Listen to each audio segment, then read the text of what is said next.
The moment Lu Yuan opened his eyes, he thought he was still in his rental apartment. The ceiling was gone. He lay on tawny, gray ground, crushed by gravel against his back. The sky was murky lead gray, devoid of sunlight. Light seeped in from every direction, just like the harsh fluorescent lamps in a mortuary. A translucent blue panel popped straight into view, blocking most of his sight. Ability binding complete. Class, Pet Keeper. Ability, Passive Assimilation. Rank, C Class. Effect, Detect passive traits of surrounding creatures. Combat bonus, None. Lu Yuan stared at the panel for 3 seconds. C Class. He instinctively glanced at the top, right corner of the panel, the World Chat channel. Messages scrolled faster than delivery orders surging during dinner rush, flooded with golden system announcements and multicolored text. Global announcement. Congratulations to player Wang Jiangwo for obtaining A class ability Flame Slash. Global announcement. Congratulations to player Lin Xiu for obtaining S class ability Time Slowdown. World Chat. Insane, an S class on the first day? World Chat. I got A class Flame Immunity, not bad right? World Chat. LOL, anyone draw an F class? Come speak up ha. Lu Yuan scrolled the channel down 2 pages.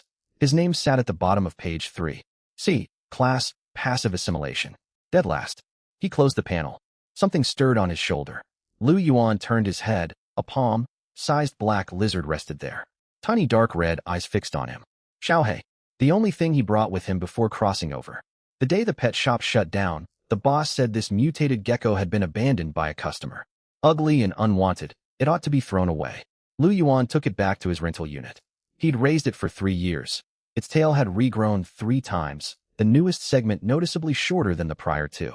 Xiaohei nudged Lu Yuan's chin with its head. Lu Yuan reached out and stroked its head. His fingers were long, marked by 3 old scratch scars left by cats. He sat upright and opened the rest of the system panels. Territory information. Territory rank, E class. Building slots, 3/3 1 occupied. Initial structure, wooden fence times 1. Initial resources, food times 50 or times 30, spirit stones times 0. Territory area, 100 m times 100 m. Lu Yuan scanned his surroundings. The tawny, gray land stretched endlessly, no structures visible anywhere. The nearest resource node lay 15 kilometers away, a stretch of low shrubs and exposed, or outcrops. He was situated in a remote corner. No markers for other players existed within 50 kilometers. The most desolate, barren spot in the novice zone. The system had dumped him in the worst corner available. Lu Yuan showed no visible reaction. Ever since leaving the orphanage at 16 to work, he'd always been assigned the worst positions. His first job at a courier station gave him the farthest route, with the fewest deliveries under scorching heat. His second job at a construction site meant hauling the heaviest bricks. At the pet shop, he held the lowest paying position. Yet he'd survived every single time. He stood and brushed dust off his clothes. Xiaohei crawled down his arm to perch on his shoulder. Its tail coiled around his collar. 3 gray shapes moved amid the distant shrubs. The system alert chimed. Warning, hostile entities detected nearby. Goblins times 3, 50 meters away. Complete your first defense within 10 minutes, or your territory will be reclaimed by the system. Reward, double experience from first kill, basic resource pack times 1. Lu Yuan looked down at his hand. The system had provided a dagger, only as long as his palm. Its edge dull like an unsharpened fruit knife. 50 meters away, the 3 goblins had spotted him. Less than 1.2 meters tall, with gray, green skin and arms bulkier than their legs. Each clutched a short blade, carved from bone. They screeched and charged toward him. Lu Yuan gripped the dagger tight. His hand trembled. He had never fought anyone. The most strenuous exercise he'd gotten in his past life was bathing large dogs. Getting splashed all over by a husky. 0 combat experience, average physical fitness. At 178 centimeters, he was lean and unremarkable in any crowd. But he did not step back. Not out of bravery. Behind him stood nothing but a broken wooden fence. There was nowhere to retreat. The goblins closed into 10 meters. The foremost one was larger, the chieftain, marked with a yellow exclamation mark above its head. The 2 behind were smaller underlings. The chieftain raised its bone blade and swung down toward Lu Yuan's skull. Lu Yuan dodged sideways, not with lightning reflexes, just an instinctive flinch to the right. The bone blade grazed his left ear, the wind leaving a stinging ache along his jawline. His heartbeat thundered in his ears, yet his mind cleared. He noticed something. Before every swing, the goblin pulled its right arm back for roughly half a second. It was not only the chieftain. The two underlings did the exact same thing. Every attack had a tell. Working at the pet shop, bathing dogs, and trimming cat claws. He'd learned one truth. Every animal's attack carries a wind-up. You only needed to watch closely enough. The first underling rushed forward. Lu Yuan held his ground. He waited half a second, watched the goblin pull its right arm back, then shifted left. The bone blade swept over his right shoulder and missed. At the same instant, Lu Yuan thrust his dagger upward from below. The blade was dull, but he channeled all his strength, stabbing upward beneath the goblin's jaw into the soft flesh at the base of its neck. Warm liquid splattered across his face. The goblin convulsed twice and collapsed. Lu Yuan froze for a split second. He stared at the dagger in his hand, coated in dark red blood. He did not retch. 3 years working in a pet shop left him covered in scratches from cats and dog bites. A large golden retriever had once sunk its teeth into his palm. A Persian cat raked his face.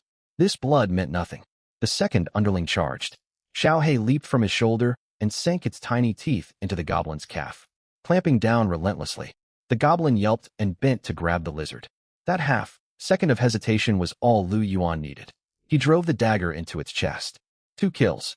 System notifications popped up. Goblin slain ×1. Acquired passive. Poison Blade LV.1 attacks deal continuous poison damage, 5 damage per second. Goblin slain ×1. Acquired passive. Dark Vision LV.1 vision range increased by 10 meters in darkness. Lu Yuan had no time to read them. The goblin chieftain, the largest one marked with the yellow exclamation mark, barreled straight at him. Its bone blade was longer than the underling's, and its strength far greater. The swing cut through the air with a whistle. Lu Yuan could not dodge in time. The bone blade slashed his left forearm. Skin split open, blood welling immediately. Pain flared. He bit back a cry and drove his dagger into the chieftain's abdomen. The blade failed to sink deep, too dull to pierce fully. Enraged, the chieftain shoved him hard. Lu Yuan tumbled backward, his spine slamming against a stone. Xiaohei lunged again and bit the chieftain's finger. This time, the chieftain did not shake it off. It raised its free hand and swatted downward. A sharp crack echoed. Xiaohei was sent flying, colliding with a stone 3 meters away. The sound was brittle. Lu Yuan heard it clearly. His pupils shrank. The goblin chieftain lifted its blade to deliver the final strike. Lu Yuan pushed himself off the ground faster than he knew he could. He snatched up his fallen dagger and charged sideways. The chieftain's right arm drew back. Half a second. Lu Yuan waited for that split moment. The dagger slid under its armpit and drove straight into its chest cavity. The goblin chieftain fell. Lu Yuan stood there, blood dripping from his left arm, dagger slick with gore, gasping as though he'd just sprinted 800 meters. He ignored the system prompts for the moment. He turned toward the spot 3 meters away. Xiaohei lay motionless on the ground. Its dark red eyes were fading. Detected bonded creature approaching critical mortality. SSS, class hidden passive, greedy devourer, awakening initiated. Bonded creature HP reduced to 0. Conditions for passive awakening fulfilled. A wisp of scarlet light rose from Xiaohei's body, drifting toward him like a firefly before sinking into Lu Yuan's chest. It felt warm, as if something had rooted deep inside him. Lu Yuan set down the dagger and knelt beside Xiaohei. He cupped the lizard's body in both hands. It was still warm, yet steadily cooling. A crack split its black scales, sustained from the impact when it was swatted away. It was only palm-sized. Its tail had broken and regrown 3 times. Its eyes turned from dark red to solid black. An abandoned, mutated gecko. Worthless, unwanted by everyone. Only he had cared for it for 3 years. Every evening, after work back in the rental apartment, he'd open the door to find Xiaohei waiting on his pillow. When no one else was around, the lizard would creep into his palm, its tail coiled around his fingers. Lu Yuan knelt on the ground, perfectly still. No emotion crossed his face. His eyes did not sting, his lips did not tremble. He simply knelt quietly, cradling the cooling body. 1 minute, 2 minutes, 3 minutes. When the wind swept past, the tip of Xiaohei's tail began to dissolve. Lu Yuan finally closed his eyes. He gently set the lizard on the ground and stacked gravel to form a small grave mound. He stood up. The system panel materialized before him. Passive, a greedy devourer LV.1 permanently bound. Effect, upon slaying a target, extract all passive traits of the victim at 100% success rate instead of random selection. Lu Yuan wiped blood off his face. All right. He picked up the dagger and turned away. More gray shapes stirred within the shrubs 50 meters out. The world chat in the corner of the panel continued scrolling. World chat. LOL, anyone still stuck with an F class? Speak up. World chat. Heard there's a player named Lu Yuan with C. Class passive assimilation. What a joke, world chat. What even is passive assimilation? Just detecting monster passives? Useless garbage. World chat. Seriously, anyone got an ability weaker than D class? Lu Yuan glanced at the messages and closed the channel. The screeching of goblins drew closer in the distance. More than one. He tightened his grip on the dagger and stepped forward. His shoulder felt empty, yet he could almost feel something still resting there. Lu Yuan spent 10 minutes bandaging the gash on his left forearm. He tore off a strip from his sleeve and wrapped it twice. The cloth quickly soaked through, but he paid no mind. Pain kept him sharp, far better than any coffee. He sat down and opened his passive panel. 3 passive slots, 2 already occupied. Passive 1, Poison Blade LV.1, attacks deal continuous poison damage, 5 damage per second. Passive 2, Dark Vision LV.1, vision range increased by 10 meters in darkness. Passive 3. The third slot remained empty. Lu Yuan frowned. He had personally killed 3 goblins, yet only 2 passives appeared. He doubted the system would omit rewards. That left only one possibility. Each goblin possessed multiple passive traits. He opened the description for Greedy Devourer. A line of small text flickered at the bottom of the panel. Greedy Devourer LV.1. Upon slaying a target, extract all passive traits of the victim at 100% success rate, instead of random selection. Current extraction state only displays highest quality passive. Access full passive list via passive storage. Passive storage. Lu Yuan clicked it open. Dense rows of passive fragments filled half the panel. Poison Blade LV.1, Iron Skin LV.1, Sluggish LV.1, Dark Vision LV.1, Climbing LV.1, Regeneration Fragment LV.1, Nocturnal LV.1, Poison Resistance LV.1, Keen Scent LV.1. 3 goblins yielded 9 passive fragments in total. Lu Yuan's gaze locked onto Iron Skin LV.1 and Sluggish LV.1. He dragged the 2 together. A system prompt popped up. Merge similar passives, Iron Skin LV.1 plus Sluggish LV.1. Warning, Sluggish LV.1 is a negative passive attack speed reduced by 5%. Merging will stack the negative effect onto Iron Skin. Lu Yuan paused. Negative passives could also be merged? He reread the rules. Merging only required passives to belong to the same category. Both Iron Skin and Sluggish fell under defensive type passives. He confirmed. Merge complete. Iron Skin LV. 12% physical damage reduction. Attached negative effect. Attack speed reduced by 5%. Damage reduction rose from the base 8% to 12%. Useful. Lu Yuan continued sorting. He dragged all remaining defensive fragments into Iron Skin for fusion. Nocturnal LV.1 and Poison Resistance LV.1 were not defensive, yet he tried Climbing LV.1 and Keen Scent LV.1 anyway. The system notified him. Different categories, unable to merge. He reclassified the fragments. Only Sluggish could merge with Iron Skin. The 2 passives fused to raise Iron Skin to level 2 with 12% damage reduction. All remaining passives, Poison Blade, Dark Vision, Climbing, Regeneration Fragment, Nocturnal, Poison Resistance, Keen Scent, belonged to separate categories and could not stack. Lu Yuan closed the panel and stood. His left forearm still seeped blood. The wound was not deep, but the bone blade cut cleanly, splitting skin to reveal pale red muscle fibers beneath. He licked his cracked lips, his throat parched. The system provided no water. The initial supply pack only contained rations, compressed biscuits hard as stone. He bit into one. His jaw ached, yet his hunger faded. He stuffed the leftover biscuits into his pocket. The gray shapes in the distant shrubs had vanished. Still, Lu Yuan activated passive assimilation to scan the area. His detection radius was limited, roughly 30 meters. No monsters within 30 meters. Yet he spotted a detail. Drag marks scarred the ground beside the shrubs, as if something had been hauled inward. The trail stretched eastward beyond the edge of his detection range. A goblin den. If it was a den, there would be far more than 3 goblins. Lu Yuan wiped blood off the dagger on his clothing. The blade remained dull. He tested its weight. It leaned forward, thick, edged, far better for stabbing than slashing. He followed the trail east. 10 minutes of walking later. The shrubs grew denser. Gray, green branches dripped sticky mucus, and the ground clung to his shoes. A sickly sweet stench hung in the air, a mix of goblin waste and rotting meat. After 3 years at the pet shop, Lu Yuan had endured far worse smells.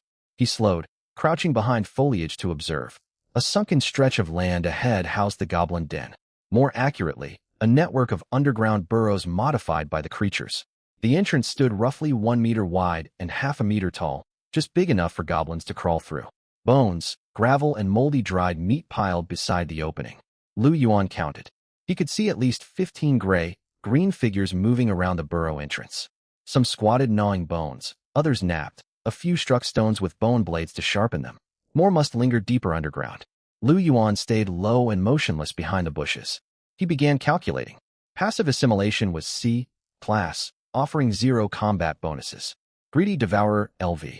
1. Every kill harvested all passive traits of the victim. If this den held 30 goblins, averaging 3 to 4 passives each, 30 multiplied by 4 amounted to 120 passive fragments. Defensive passives could be fused to upgrade Iron Skin LV.2 further, stacking higher damage reduction with every merge. He glanced down at his dull dagger. Then he looked at the bleeding wound on his left forearm. Finally, he stared at the empty spot on his shoulder. Lu Yuan drew a deep breath. He stood and stepped out from the bushes. He did not charge forward. When he reached the edge of the burrow clearing, he pretended not to notice the goblins, walking past with his head lowered like a harmless wanderer. The nearest goblin lifted its head and eyed him. Green small eyes studied him for 2 seconds. Then it dropped its gaze and returned to gnawing its bone. Goblins possessed low intelligence. In their understanding, this territory held no threats. Humans had never ventured here. Lu Yuan exuded no killing intent, and his pace was unhurried, appearing non-threatening. Lu Yuan crouched beside the burrow entrance. He confirmed his readings. Passive assimilation marked 28 creatures within his 30-meter detection radius. At least 10 more goblins lingered deeper in the tunnels, outside his range. A minimum of 38 total. Lu Yuan touched the dagger tucked in his pocket. His plan was simple. No reckless head on assault. That would get him killed. 38 goblins against one man armed with a dull dagger. A direct fight spelled certain death, no matter how he strategized. But goblins had a weakness. As pack creatures, they reacted slowly to the deaths of their kin. Unless they witnessed the killing firsthand, they paid no heed. Lu Yuan had raised hamster colonies back at the pet shop. He understood pack creatures focused only on what unfolded directly in front of them, oblivious to events behind their backs. Lu Yuan stood and walked into the burrow. He chose not to strike near the entrance. The goblins clustered too tightly there. Attacking one would alert 5 others nearby. He advanced deeper into the tunnel. It grew far darker within. Dark Vision LV.1 activated, adjusting his sight so he could make out outlines 5 meters ahead. The tunnel passage was narrow, only half a meter wide, barely enough for a human to squeeze sideways through. This terrain worked in the goblins' favor. Short in stature, they moved with ease through the narrow passageways. It suited Lu Yuan just as well. The cramped corridor meant the goblins could only advance one at a time. One-on-one. He would not have to fight 38 foes all at once. He only needed to kill them one by one. Deep within the tunnel, a lone goblin had its back to him, squatting against the wall gnawing on a bone. Lu Yuan stepped forward. His footsteps were light. After 3 years working at a pet shop, he had learned how to walk beside a sleeping cat without rousing it. The goblin remained completely unaware. Lu Yuan closed in until he stood within a meter behind the creature. As the goblin chewed the bone, its right arm twitched upward slightly, the same telltale wind-up he had seen with the 3 goblins outside, the movement before it struck. Lu Yuan waited half a second. His dagger drove into the back of its neck from behind. The goblin did not even have time to scream. Its body lurched forward, and the bone slipped from its grasp. Goblin slain ×1. Greedy Devour triggered. Extract all passive abilities. Ironhide LV.1, Climbing LV.1, Night Prowl LV.1, Dark Vision LV.1. For passives, Lu Yuan pulled free his dagger without lingering. He dragged the goblin's corpse into the corner and concealed it. He could not let the others discover the body. Then he pressed onward. The tunnel wound deeper. The second goblin crouched at a fork in the passage, dozing. He used the same method. Stepped up behind it, waited for the half-second wind-up, and stabbed the dagger into its nape. A silent kill. Greedy Devour triggered. Extract all passive abilities. Poison Blade LV.1, Regeneration Shard LV.1, Poison Resistance LV.1, 3rd, 4th, 5th. Lu Yuan moved like a silent machine, reaping lives one after another through the narrow corridor. Every goblin yielded 3 to 4 passive abilities. His library of passives expanded rapidly. Ironhide climbed from LV.2 to LV.5. Poison Blade rose from LV.1 to LV.3, and regeneration shard reached LV.2. After every kill, he paused to fuse abilities, stacking identical ones together.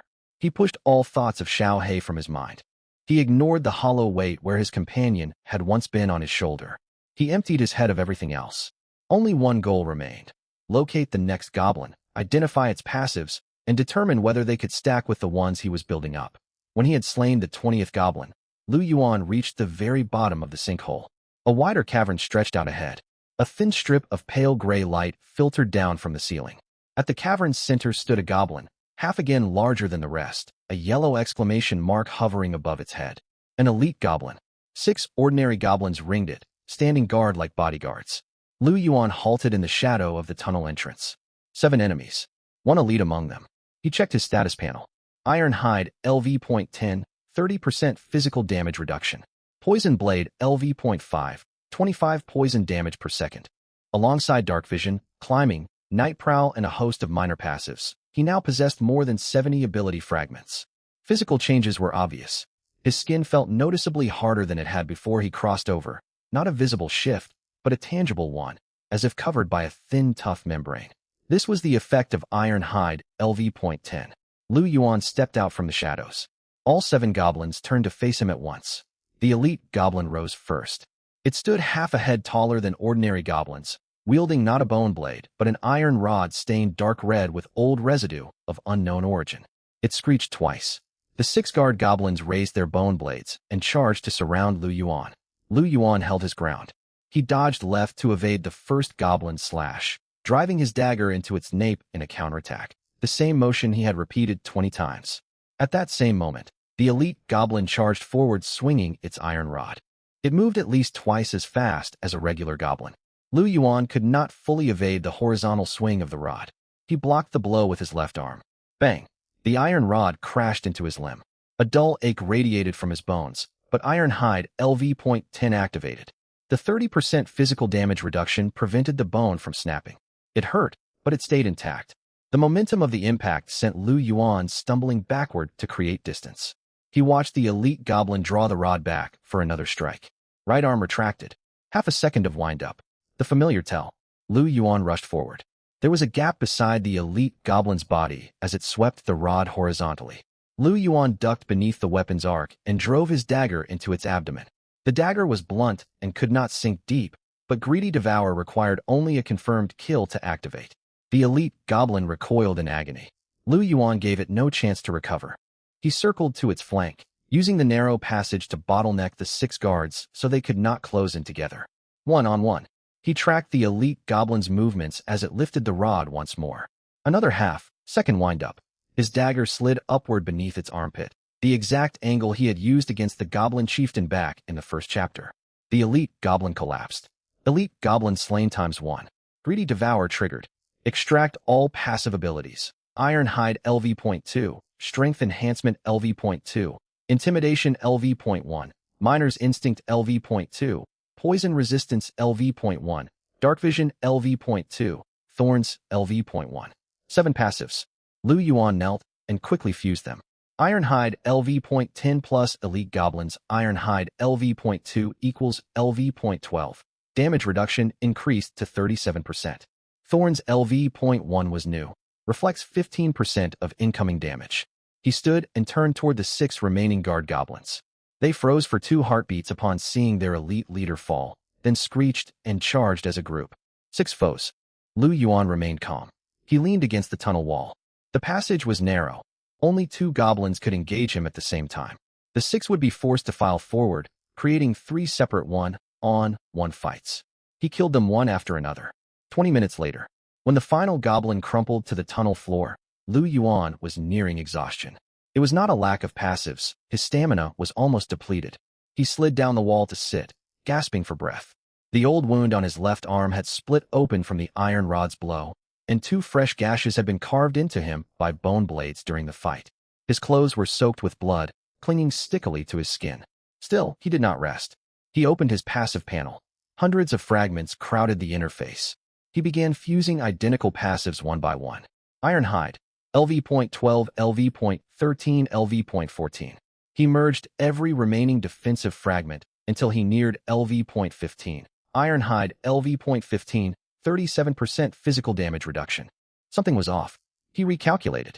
LV.12 already granted 37% reduction. The extra 3 levels yielded far less improvement than he anticipated, because the negative passive slow LV.1 had also fused into the stack, its penalty growing stronger with every level up. Final stats. Ironhide LV.15, 37% physical damage reduction, 8% attack speed penalty. Solid damage reduction, but the attack speed debuff came with it. Lu Yuan scanned his other passives. Thorns LV.1, 15% damage reflection. Stuck at level 1 for now. No other monster had dropped this passive to stack it further. Poison Blade LV.5, 25 poison damage per second. Reliable. Regeneration Shard LV.2, recover 2% of maximum health each second. The rest, Dark Vision, Climbing, Night Prowl, Poison Resistance, Enhanced Scent, and more, lingered at LV.1, each offering minor practical benefits. Total, 120 passive fragments consolidated into 14 usable passives after fusion. Lu Yuan rose to his feet. When he stepped out of the sinkhole, the sky had darkened significantly since he entered. The lead, gray firmament was shifting, not sunset, as if the light across this entire world was uniformly fading. Far fewer goblins lingered outside the cave. The handful of survivors wandered in the distance, completely unaware that every one of their kin had perished deep in the tunnel. Lu Yuan ignored them. He headed back to his territory. The broken wooden palisade still stood. He reinforced it with leftover rocks and branches. It would not stop any serious threat, but it was better than leaving the territory wide open. Then he sat down in the center of his land. A dull throbbing spread through his left arm. He clamped one end of a cloth strip between his teeth, unwrapped the old bandage, and rewound the wound. The gash was already scabbing over, fueled by Regeneration Shard LV.2, System Notification, First Defense completed. Reward. Basic Resource Pack ×1 rations ×30, or ×20. Current resources. Rations ×80, or ×50. He had enough to build a militia barracks. Yet Lu Yuan chose not to rush construction. He opened the World Chat channel. Messages scrolled faster than before. Countless players shared their experiences from their first day. World guys, goblins are brutal. 2 hits from a bone blade, and I'm nearly dead. World, what's your ability? I've got A tier defense augmentation. Goblin attacks barely scratch me. World LOL, look at that Lu Yuan with his C tier passive assimilation. What good is reading monster passives anyway? World, anyone run into groups of more than 5 goblins? All the ones spawning near me are alone. Lu Yuan closed the chat. C tier trash. Passive assimilation is useless. He glanced down at his panel. Ironhide LV.15, 37% physical damage reduction. Most players who had killed 1 or 2 goblins did not even possess 1% damage reduction. He pulled the last of his dry rations from his pocket and took a bite. Hard as stone. His gaze drifted toward the lizard's makeshift grave, a small mound of gravel already being smoothed away by the wind. Lu Yuan did not walk closer. He only stared for a moment, then refocused on his panel. That's enough, he murmured. He stood and opened the construction menu. Buildable structure. Militia barracks cost. Rations ×50, or ×30. He confirmed construction. 3 seconds later, a crude wooden hut materialized in the center of his territory. System notification, militia barracks constructed. Militia recruitment unlocked. Each militia recruit costs rations ×10. Current recruitment cap, 5 units. Lu Yuan stared at the hut for 3 silent seconds. Then he recruited 5 militiamen. 5 gray humanoid figures appeared at the barracks entrance, clutching wooden clubs shoddier than his dagger. Their status panels listed only 50 hit points, while a standard goblin boasted 80. He checked the passive sharing menu. Select 1 fused passive ability to grant to all assigned troops at a fixed percentage current rate, 10%. He chose Ironhide LV.15. A faint gray glow washed over all 5 militiamen at once. Their physical damage reduction jumped from 0 to roughly 3.7%. Insignificant. But as he watched the gray luminescence, a thought struck him. Ironhide LV.15 was only the start. If he hunted more monsters and fused additional identical passives, Ironhide could reach LV.20, LV.30, LV.50. The sharing percentage would rise as passive assimilation increased in tier. 10% was merely the beginning. He closed the panel, sat back on the ground, and finished his last ration. Far off in the distance, the sky turned completely dark. The lead gray haze dissolved into pitch black. Yet Lu Yuan saw everything clearly. Dark Vision LV.1 transformed the night into a world of pale gray light, revealing every stone and shrub. He spotted a lone goblin 30 meters away scavenging for food. Lu Yuan tightened his grip on his dagger and stood. He was in no hurry to return to rest. He would deal with tomorrow's troubles tomorrow. Tonight, he still had passives to harvest. Lu Yuan hunted deep into the night. Darkness held no disadvantage for him. Dark Vision LV.1 cast the world in faint gray illumination, letting him distinguish every rock and bush without trouble. He killed 7 more isolated goblins. Every kill triggered Greedy Devour, yielding 3 or 4 passive fragments, yet most were duplicates. Another Iron Hide LV.1, another Poison Blade LV.1, another Dark Vision LV.1. After fusing duplicates, Iron Hide climbed to LV.18, and Poison Blade reached LV.6. Thorns remained stuck at LV.1. No other creature had dropped that passive. Few new abilities surfaced, but 2 caught his attention. One goblin yielded an unfamiliar passive. Crude Treatment LV.1. Item healing effectiveness increased by 5%. The boost was modest, but useful. Stacked with meals prepared by... Wait, who was Old Joe? Lu Yuan paused. He recognized no one by that name. He stored Crude Treatment LV.1 in his passive library and continued forward. When he killed the last goblin, a thin strip of pale gray light lined the horizon. It was not sunrise. This world operated on its own cycle of dawn, unbound to any sun. Lu Yuan's stamina rested at only 22%. Regeneration Shard LV.2 slowly restored his health, yet stamina could not be recovered by passives alone. He needed rest or food. All his rations had been consumed before he entered the sinkhole. He had nothing edible left. Lu Yuan dragged his feet back toward his territory. The 5 militiamen still stood guard outside the barracks. They required no sleep, no sustenance. These system-generated units never tired. Lu Yuan glanced at them as he passed. 5 drab gray figures lined up, wooden clubs hanging limply at their sides, looking like scarecrows. 3.7% physical damage reduction. Better than nothing.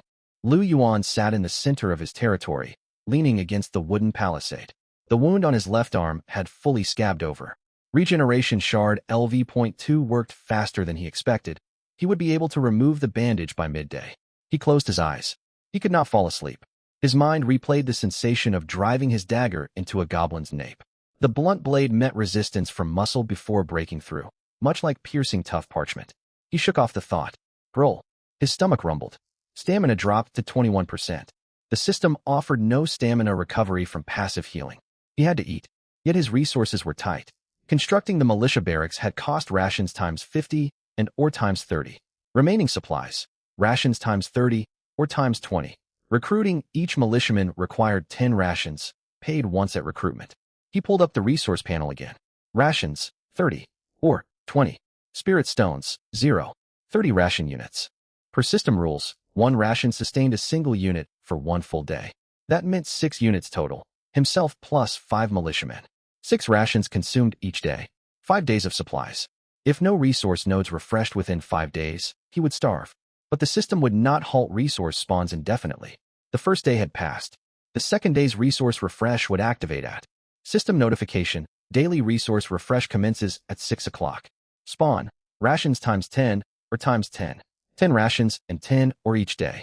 Not enough. Daily consumption stood at 6 rations, production at 10, a net gain of 4. But the militiamen required no ongoing rations after recruitment costs were paid. Only Lu Yuan needed food each day. 1 ration consumed daily. With 10 rations spawned each day, he gained a surplus of 9. Starvation was not a threat. Still, he would never accumulate enough rations to recruit additional militiamen. Lu Yuan finished his calculations and opened his eyes. Dawn had arrived. Pale gray light seeped down from all directions, identical to the illumination when he first arrived in this world. He stood and stretched his stiff joints. Bending his left arm tugged at the edges of his scabbed wound, but the pain was far milder than the day before. Bang, bang, bang. Knocking echoed outside the territory. Lu Yuan gripped his dagger and turned toward the palisade. A man stood beyond the fence. Short and stocky, roughly 50 years old, he wore faded rough cloth garments and an apron stained with grease. He carried an iron wok in one hand and a cloth sack in the other. A warm smile spread across his face. Young man, the elderly man called loudly, his voice booming like a cafeteria foreman. I'm from the neighboring territory. Joe DeQuan, folks call me Old Joe. Retired cafeteria chef. Saw you out here all alone. Figured we could team up. Lu Yuan did not move. He checked the system tag hovering over the stranger. Player, Zhou Dequan Old Zhou. Ability, Cooking D tier. Effect, food prepared by user grants 10% increased healing effect. D tier Cooking. Even lower tier than his C tier passive assimilation. Yet Lu Yuan noticed the wok and bulging sack in Old Zhou's hands. The sack exuded the aroma of food, not the compressed dry rations distributed by the system, but genuine, warm cooked fare. You made food? Lu Yuan asked. Sure did. Old Zhou grinned and jostled the sack. Everyone's busy hunting monsters on the first day, but I'm too old to fight. I scavenged goblin meat out here and stewed it using the system cooking station. The meat's a little tough, but it makes a fantastic broth base. He stepped up to the palisade and peered into Lu Yuan's territory. Wow, you've already built a militia barracks. Impressive for a young man. His gaze fell on the blood-stained bandage wrapped around Lu Yuan's left arm, and his expression softened. What happened to your arm? A goblin cut me. Goblins? You fought goblins already. Old Zhou's eyes widened. On the very first day? What ability do you have? Passive assimilation. C tier. Oh. A flicker of awkwardness crossed Old Zhou's face, quickly replaced by his genial smile. No worries, C tier is fine. Take things slow. I survive perfectly well with D tier cooking. Come on, eat first. He untied the sack. 6-course clay bowls sat inside, each filled halfway with brown broth. Chunks of neatly sliced meat floated atop the steaming liquid. Lu Yuan picked up one bowl. The first taste struck him as savory. Not over-salted, but the rich, natural savor of bone stock. The goblin bones must contain some mineral that lent the broth its natural umami. The meat chunks were stewed so tender they fell apart at the touch of chopsticks. The texture resembled beef, yet the muscle fibers were coarser, making it a little tough to chew. But it was hot. The warm food slid down his throat, spreading a comforting warmth in his stomach. Lu Yuan's stamina bar jumped straight up, from 21% to 58%. Old Zhou's ability had taken effect. D. Rank cooking boosted food recovery efficiency by 10%. A bowl of soup offered a base recovery of 30% stamina. With the bonus, that became 33%. He ate a second bowl. His stamina bar climbed to 91%. Slow down, slow down. There's plenty more. Old Zhou squatted beside him with a smile, also holding a bowl. He sipped his soup with intense focus, blowing gently on each mouthful as if tasting something priceless. After Lu Yuan finished 3 bowls, his stamina bar hit maximum. He set down his bowl and looked at Old Zhou. Why did you seek me out? To team up. Old Zhou wiped his mouth. You built a militia camp, which means you know how to play this game. My old limbs aren't fit for fighting monsters, but I can cook.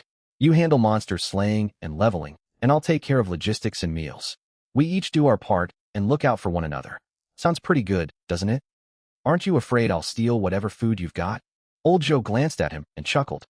Young man, I worked in a cafeteria for 20 years before retirement. I've met all kinds of people.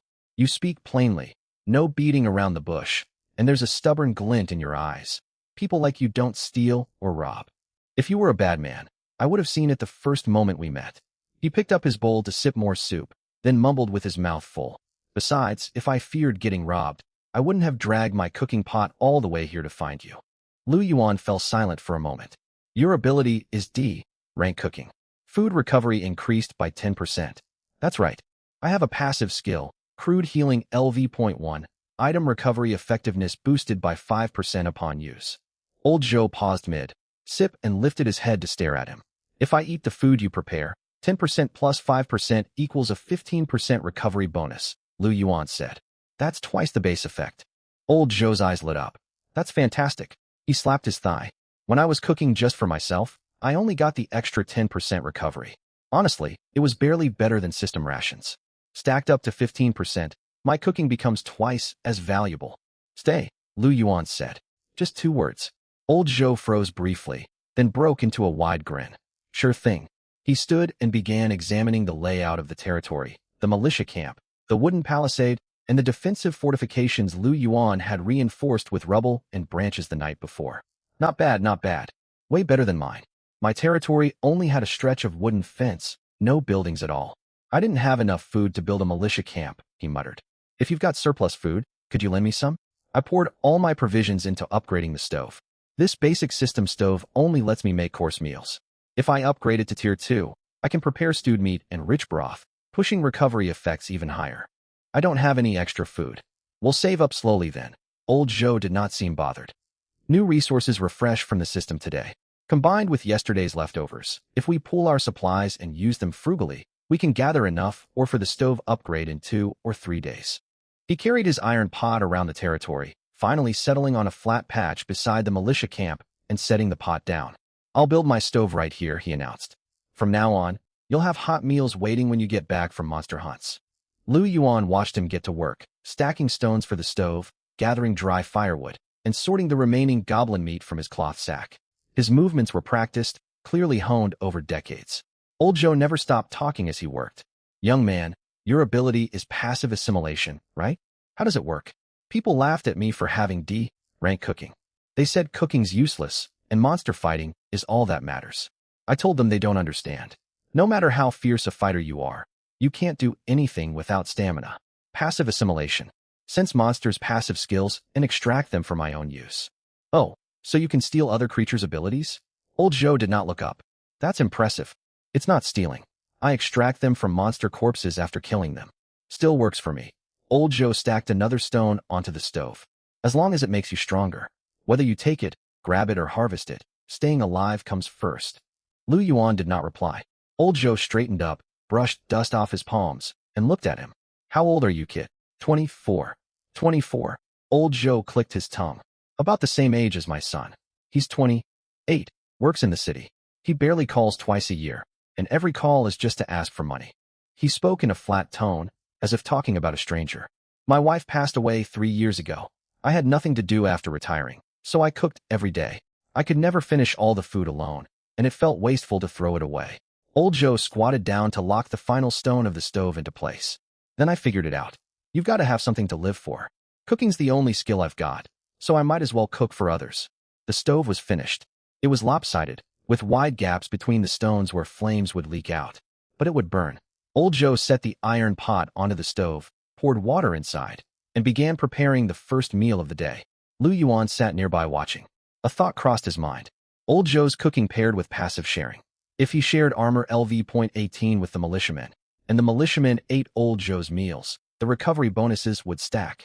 The 15% food recovery plus continuous regeneration from regeneration fragment LV.2 would drastically improve the militia's sustained combat capacity. He only had 5 militiamen for now, granting just 3.7% damage reduction. That would not last long. But if he recruited more militiamen, combining Old Zhou's meals, shared passives, and stacked bonuses, he could boost both troop numbers and combat quality at once. Lu Yuan stood up. I'm heading out. Where to? Hunt monsters. Wait a minute. Old Zhou fished out a chunk of leftover goblin meat from the pot, wrapped it in cloth, and handed it over. Take this. Bite into it when your stamina drops low. Lu Yuan accepted the meat and tucked it into his pocket. As he walked out of the territory, he mentally tallied his current passives. Effective passives, 14, plus roughly 30 loose fragments. Armor LV.18, Poison Blade LV.6, Thorn LV.1, Regeneration Fragment LV.2. With crude healing LV.1 and several miscellaneous passives gained the previous night, he now held 16 functional passives in total. He needed more identical passives to level up armor. Thorn was only LV.1. He needed monsters that dropped Thorn passives. So far, only that elite goblin had yielded it, and elite monsters did not spawn every day. He needed an efficient, consistent way to farm passives. No more hunting monsters one by one. He glanced toward the goblin nest on the distant horizon. He had cleared it once yesterday. He wondered if the system had spawned new foes. Lu Yuan tightened his grip on his dagger. Dark dried blood from yesterday clung to the blade and refused to wipe clean. A fresh notch marred the dull edge, left when the dagger struck an iron club during the elite goblin fight. It needed sharpening, but he had no tools. He would make do. Back in the territory, water inside Old Zhou's pot had come to a boil, steam curling through the gaps in the stone stove. Far off, a new system announcement popped up. Global announcement. Congratulations to player Zhao Taizhu for unlocking B-rank ability, Heavy Strike. First, day goblin kills. 3. Lu Yuan glanced at it, initially uninterested. Then he looked again. Zhao Taizhu. A construction foreman. B-rank Heavy Strike. He memorized the name. It was not the ability rank that caught his attention. Heavy Strike was a direct offensive ability, perfectly complementary to his passive assimilation sharing mechanics. His passives made his troops durable, but they could not boost their attack power. If a high-damage melee fighter gained access to his shared passives, Lu Yuan halted his steps. He checked the world chat channel. Zhao Tieju's coordinate marker sat roughly 8 kilometers away. Not far, but he would not move yet. No rush. He would stack more passives first. Lu Yuan turned and walked toward the goblin nest. The chunk of meat old Zhou had given him rested in his pocket. His shoulders felt empty, yet his strides were steady. The goblin nest had respawned. Lu Yuan crouched outside the pit entrance and swept the area with passive assimilation. 23 gray-green light points registered within his detection range, scattered inside and outside the pit. Nearly half fewer than yesterday. 4 of the markers glowed brighter than the rest, marked with yellow exclamation icons, elite monsters. Only 1 elite had spawned the previous day. There were 4 today. The system was raising the difficulty. Lu Yuan hid behind shrubs to analyze the situation. The 4 elites were spaced roughly 10 meters apart, positioned at 4 sides of the pit. Ordinary goblins roamed around each one, circling them like sheepdogs. If he charged straight in, all 4 elites would attack simultaneously.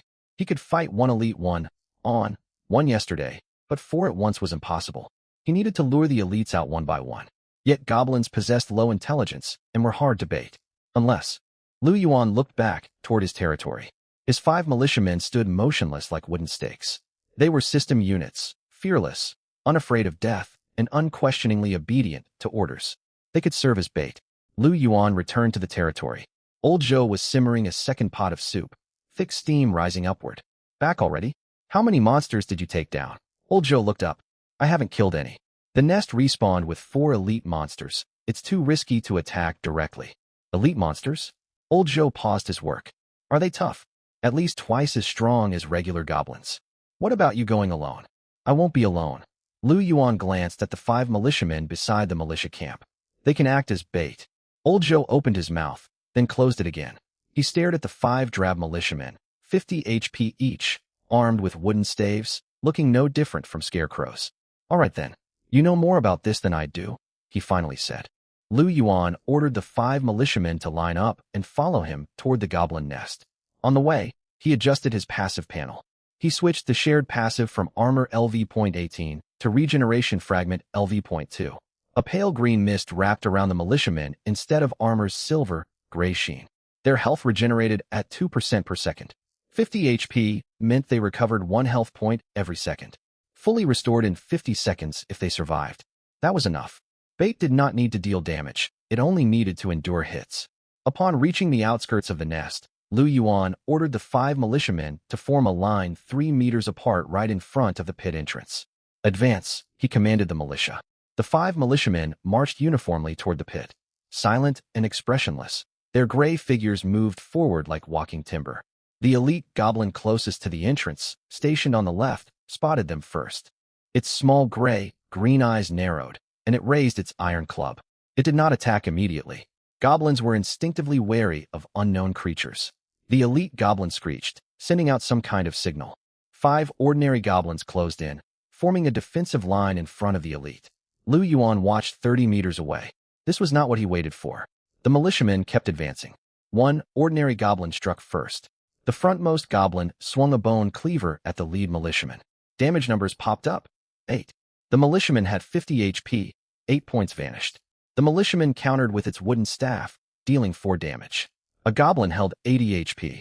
The two began a clumsy exchange of blows.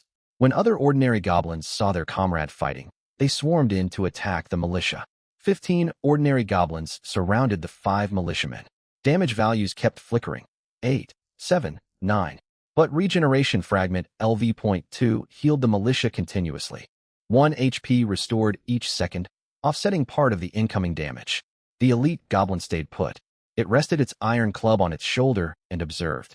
It was smarter than ordinary goblins, waiting to determine what these strange figures truly were. This was exactly what Lu Yuan wanted.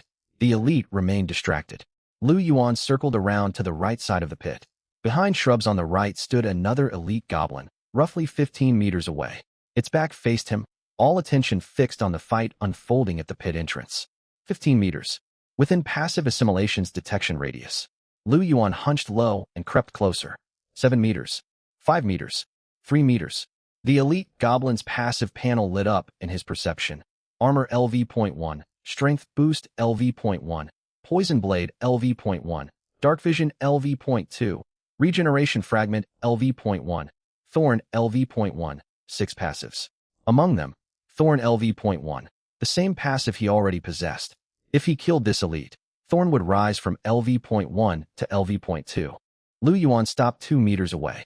The elite goblin's back remained turned toward him, fully focused on the battle at the pit entrance. Lu Yuan glanced over. The militia's HP kept dropping, yet regeneration kept healing them. For now, they would not die. The 5 militia shared attacks from 15 goblins. Each militiaman took roughly 15 damage per second, offset by 1 HP regeneration. Net loss of 14 HP every second. They would fall in approximately 3 seconds. When their HP hit 0, they would dissolve into gray light, teleport back to the militia camp, and require a 30-second cooldown before reviving. It would take another 10 seconds to run back to the battlefield, around 40 seconds total to rejoin the fight. That would not interfere with his plan. The 5 militiamen could rotate as bait. When the front line fell and teleported away, those behind would step forward. Even with the long revival cycle, goblins prioritized attacking the nearest living target. As long as militia remained at the pit entrance, their attention would not shift to the other elite goblins. It would suffice. Lu Yuan pulled his gaze back. He focused. 2 meters separated him from the elite goblin. Its right arm supported the iron club on that shoulder, ready to swing at any moment. Lu Yuan waited for the split second when it shifted posture. The elite goblin moved the club from its right shoulder to its left. For less than half a second, its left arm was exposed and unguarded. Lu Yuan charged forward. He drove his dagger into the base of the creature's neck from its rear. The elite goblin's neck was thicker and more muscular than that of ordinary goblins. The dull blade met far more resistance as he pushed with all his strength. The knife pierced deep into muscle, roughly 2 fingers worth. Deep enough. The elite goblin stiffened instantly. Its iron club slipped from its shoulder and clanged against the ground. It twisted its head sharply, green eyes locking onto Lu Yuan, its mouth opening and closing to let out hoarse squeaks. Then it collapsed. Lu Yuan did not pull the dagger free. He stepped onto the creature's body and yanked the blade outward, trailing a streak of dark red blood. Elite Goblin ×1 slang. Greed Devour triggered. Extract all passives. Armor LV.1, Strength Boost LV.1, Poison Blade LV.1, Dark Vision LV.2, Regeneration Fragment LV.1, Thorn LV.1, 6 passives. Lu Yuan knelt and quickly merged them. Thorn LV.1 plus Thorn LV.1 equals LV.2. Damage reflection rose from 15% to 18%.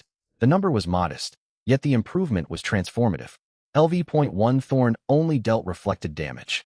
LV.2 Thorn unlocked a hidden effect. Reflected damage carried a slight knockback. From this moment onward, anyone who struck Lu Yuan would not only suffer damage, but also be pushed backward. He wiped blood from his dagger on the elite's corpse and turned to leave. The melee at the pit entrance continued. The 5 militiamen had been defeated and revived 3 times already. All ordinary goblins remained focused on the militia, unaware one of the 4 elite goblins in the vicinity was gone. The other 2 elites still watched from the periphery. Lu Yuan had no intention of hunting elite monsters one after another right away. The full sprint to attack the last elite had drained 5% of his stamina. The dagger getting caught in muscle during the strike consumed extra energy. He was still unused to the resistance posed by elite foes. He needed to pace himself. When he returned to the territory, Old Joe had finished the second pot of soup. "You're back. How did it go?" "I killed 1 elite." "An elite?" Old Joe nearly dropped his spoon. "You took down an elite all by yourself?" "Yeah." Old Joe stared at him for 3 seconds, then laughed heartily. "All right, I didn't misjudge you. You're far more capable than I thought." He handed over a bowl of soup. "Drink this first. You've got a habit of forgetting to eat when you're busy working. Just like I was when I was younger." Lu Yuan accepted the bowl and drained it in 3 gulps. His stamina bar filled completely. Old Joe passed him another chunk of goblin meat. Not yesterday's leftovers, but freshly stewed that morning, tender enough to melt on the tongue. "With newly spawned system resources today, plus yesterday's surplus, we have enough materials to upgrade the stove." Old Joe rubbed his hands excitedly. "Tier 2 stove lets me make rich stewed meat broth, granting a 15% recovery bonus. Stacked with your crude healing LV.1's 5%, that's a total 20% boost. A single bowl restores 45% stamina, more than double the current effect." Lu Yuan checked his resource panel. Food, 40. Or 30. Spirit Stone, 0. Upgrading to Tier 2 stove required 50 Oregon. He was 20 short. We don't have enough, or how many more do we need? 20. Old Joe thought for a moment. I wandered around nearby earlier. 2 kilometers east lies an exposed mineral vein, a system resource node. It refreshes once per day, yielding 5 to 10 ore each time. The spot might not be occupied, though there are monsters guarding it that I can't fight. I'll go. Hold on. Old Joe called after him. Don't rush off just yet. Didn't the system send an announcement? Large resource nodes will spawn on the 3rd day, far richer than scattered small veins. Lu Yuan opened the system notice board. Global announcement. Day 3 server, wide event preview. Tomorrow 12 o'clock, large resource nodes will spawn at regional centers. All lords may compete for control. Resources contained. Food times 200, or times 150, spirit stone times 50. Spirit stones. He had never obtained any spirit stones before. Spirit stones were high-tier currency, required for building upgrades, recruiting advanced units, and purchasing system blueprints. 50 spirit stones. He turned to look at Old Joe. I'm going to contest the resource node tomorrow, Lu Yuan said. Just you alone? Not necessarily. Lu Yuan glanced at the world chat channel again. Zhao Tieju's coordinate was still 8 kilometers away. He had no intention of going after Zhao Taiju, not because he was unhurried, but because there was no need. Zhao Taiju was the one who'd shared his information on the world channel. B. Class Enhanced Strike, a construction foreman. A man like that wouldn't stay put. He would definitely be out hunting monsters to level up by the next day. If a major resource point spawned near him, Zhao Taiju would head there without hesitation. When they reached the resource point, they might cross paths. If not, there was no point wasting time chasing him down. Lu Yuan returned to the center of his territory and studied the effects of Briar LV.2 thoroughly. 18% damage reflection plus knockback. If shared with the militiamen, each of the 5 militiamen would reflect 18% damage and knock foes back whenever struck. A regular goblin dealt 8 damage per hit to a militiaman. 1.44 damage would bounce back, and the goblin would be pushed 1 step away. The effect was negligible, but if Iron Skin was leveled high enough, say LV.30, the damage the militiamen took would drop drastically. The reflected percentage would no longer matter. The key was the knockback, forcing goblins into a repeating cycle. Strike, get pushed back, strike again, get pushed back once more. In theory, it worked. Yet Iron Skin was only LV.18, far from LV.30. He needed more passive abilities. Bang bang bang. Knocking sounds echoed outside the territory again. It wasn't Old Joe. Old Joe stood beside the stove. Lu Yuan rose to his feet and gripped his dagger. A man stood beyond the wooden palisade. A 1.85-meter bald man with a stocky, fierce face, bulging veins coiling around his neck. He wore a system starter uniform stretched tight across his frame and held a weapon made from a goblin's thigh bone. Lu Yuan stared at the bone for 2 seconds. Stripped clean of skin and flesh, nothing remained but bleached white bone. Its tip had been sharpened, resembling a primitive war club. Brother, the bald brute grinned, revealing uneven teeth. You're the neighbor, right? I'm Zhao Taiju, a construction foreman. I got identified with the B-class enhanced strike ability yesterday. He swung the bone club through the air, producing a sharp whoosh. How about we team up? Lu Yuan watched him. B-class enhanced strike. Fists, or any wielded weapon, dealt bonus physical damage on impact. This was the figure he'd spotted 8 kilometers away. Now the man stood right before him. How did you find this place? Lu Yuan asked. I scouted the surroundings while hunting monsters last night. Saw militiamen posted here, figured someone occupied this territory. Zhao Taiju craned his neck to peer inside. Oh, there's another person here. Old Joe raised a hand beside the stove. That's me. Hey, old man. You're the cook. Retired cafeteria chef. Nice. Zhao Taiju gave a thumbs up, then turned back to Lu Yuan. Brother, what's your ability? C. Class passive assimilation. Zhao Tieju's expression barely shifted, nothing like the subtle pause Old Joe had shown earlier. Fair enough, C class. Ability rank isn't everything. He tapped his chest. I've got B class enhanced strike. Sounds impressive, yeah? But I only took down 3 goblins on day 1. It's not that I can't fight them. My ability has a flaw. I need close, quarters combat to land hits. I can't reach monsters far away. He paused. I've noticed another problem. I hit hard, but I feel every blow I take. A single slash from a goblin drains 30 HP. I've got no passives or defense, just my raw health bar to tank hits. After killing 3 goblins, most of my HP was gone, and ration healing is dreadfully slow. He met Lu Yuan's eyes. That's why I need someone to buff my defense. Lu Yuan fell silent for 3 seconds. Then he did something that made Zhao Tieju's eyes widen. Lu Yuan opened the passive sharing panel. He selected Iron Skin LV.18 and Regeneration Shard LV.2, setting the sharing ratio at 10%. A faint sheen washed over Zhao Tieju's body, gray for Iron Skin, pale green for Regeneration. Holy hell! Zhao Tieju stared down at his arm, a nearly invisible film covering his skin. He tentatively jabbed the sharp tip of the bone club against his forearm. Tap! The bone's point slid off effortlessly. Damn! He poked himself twice more. Why's my skin hardened all of a sudden? 10% of Iron Skin LV.18, roughly 3.6% damage reduction, Lu Yuan explained. 10% of Regeneration Shard LV.2 restores 0.2% of your maximum HP every second. Doesn't sound like much. It isn't. Then why share these buffs with me? Lu Yuan glanced at the bone club slung in Zhao Tieju's grip. Your B-class enhanced strike requires melee combat. Getting close means taking damage, which demands defense. If you can sustain hits, you land more blows, slay more monsters. Every monster you kill lets me unlock more passives. Zhao Tieju processed this for 2 seconds. A wide grin spread across his face. I get it now. I act as your frontline fighter, you provide support. Mutual benefit, each getting what we need. Something like that. Brother, you talk straight, just like the foreman back at my construction site. I like it. Zhao Tieju slung the bone club over his shoulder. We've got a deal then. You handle the buffs, I charge in and smash things. Anyone tries to harm you, I'll beat them down first. Lu Yuan said nothing, but the corner of his mouth twitched. A barely noticeable movement. Zhao Tieju missed it. Old Zhou saw it. The elderly man smiled, carrying soup bowls over and handing one to each of them. Come on, have some soup first. We can sort out fighting plans after eating. Zhao Tieju drained the bowl in one gulp and let out a satisfied sigh. Great soup. You've got serious cooking skills, old man. Naturally. Old Zhou puffed out his chest proudly, adjusting his apron. As the three sat drinking soup within the territory, a system notification popped up, counting down to the third day's global event. Major resource point spawn countdown, 11 hours and 42 minutes.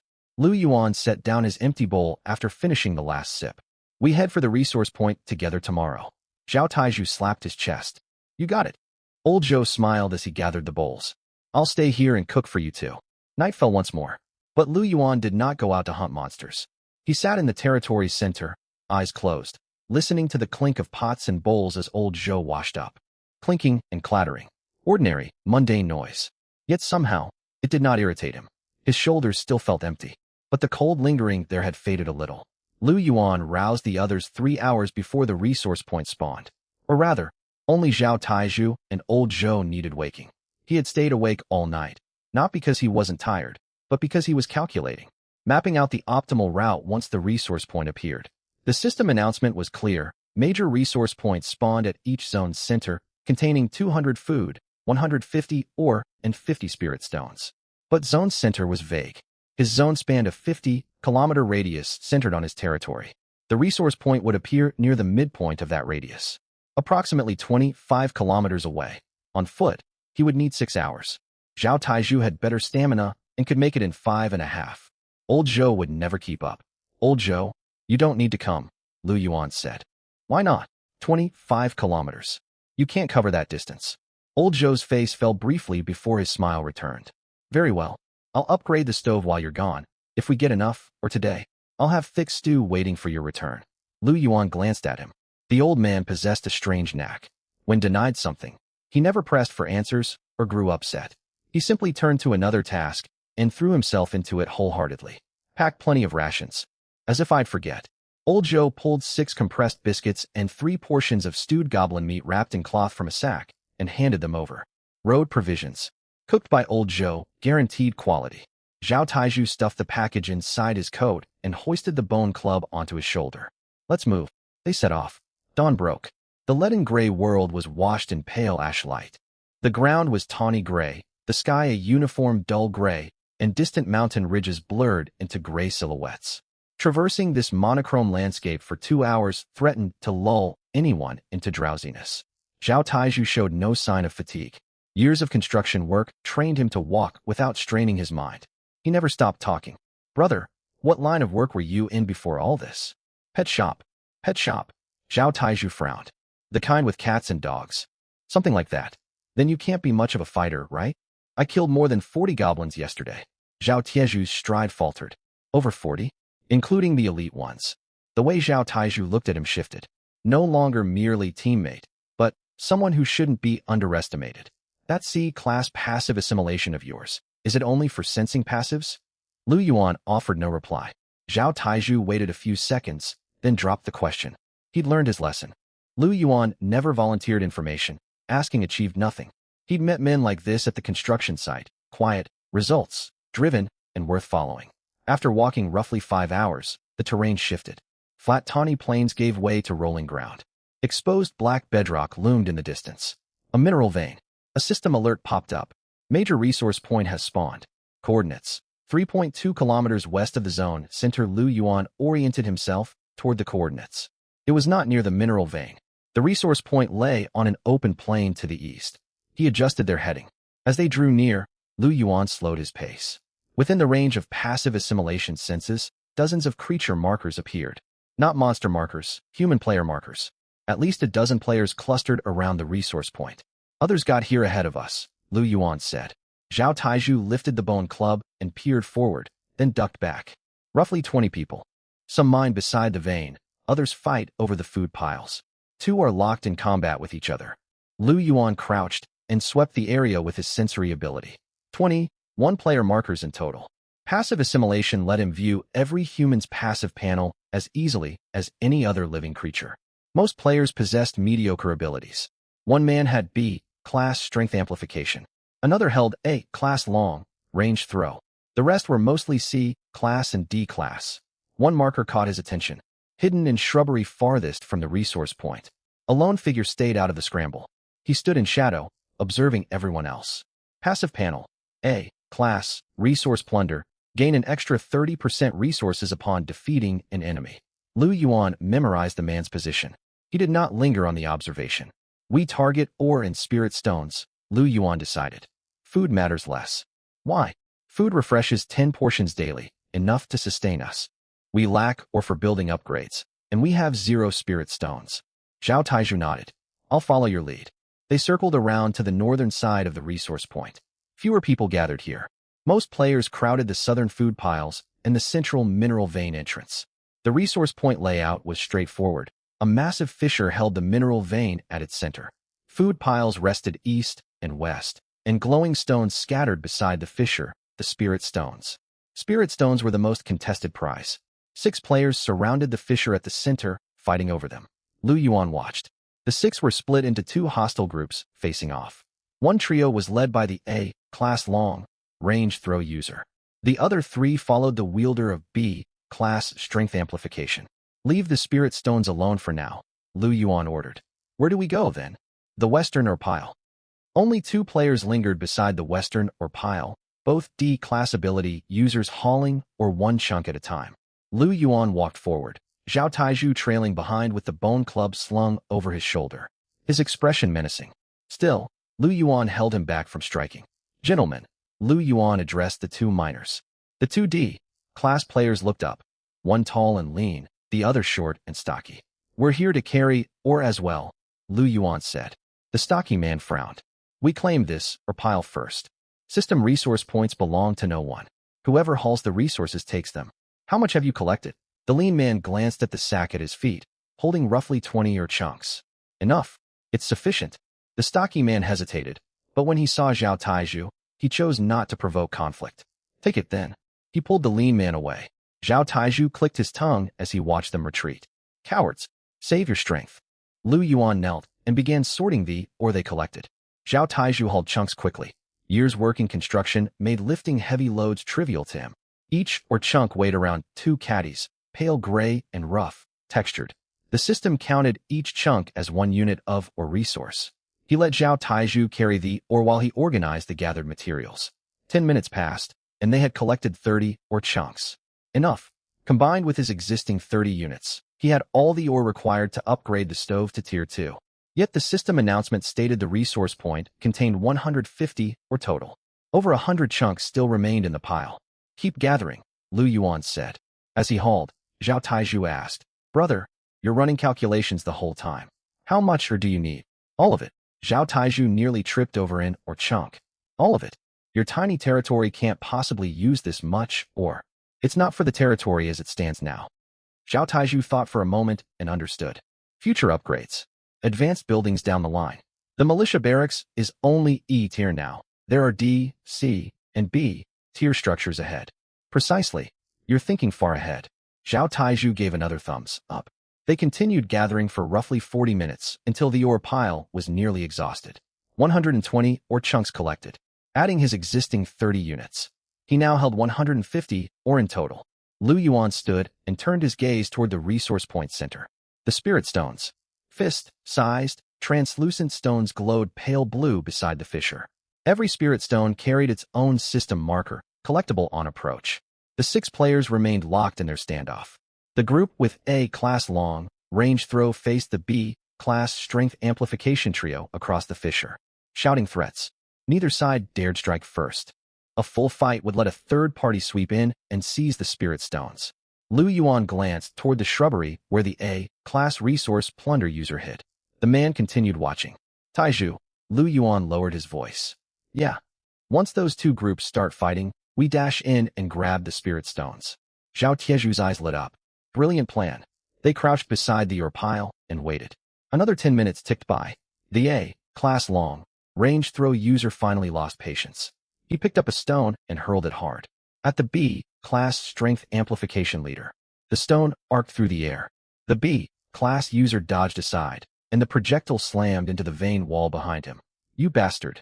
He charged forward. The battle erupted. All 6 players descended into melee. Stones flew, bone clubs swung wildly. 2 underlings were caught in crossfire and stumbled backward, crying out in pain. While every gaze fixed on the fight, Lu Yuan stood. Move. He and Zhao Taiju crept along the resource point's edge to the opposite side of the fissure.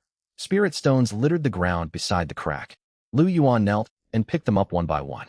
Zhao Taiju knelt to help, working faster, shoving glowing stones straight into his sack.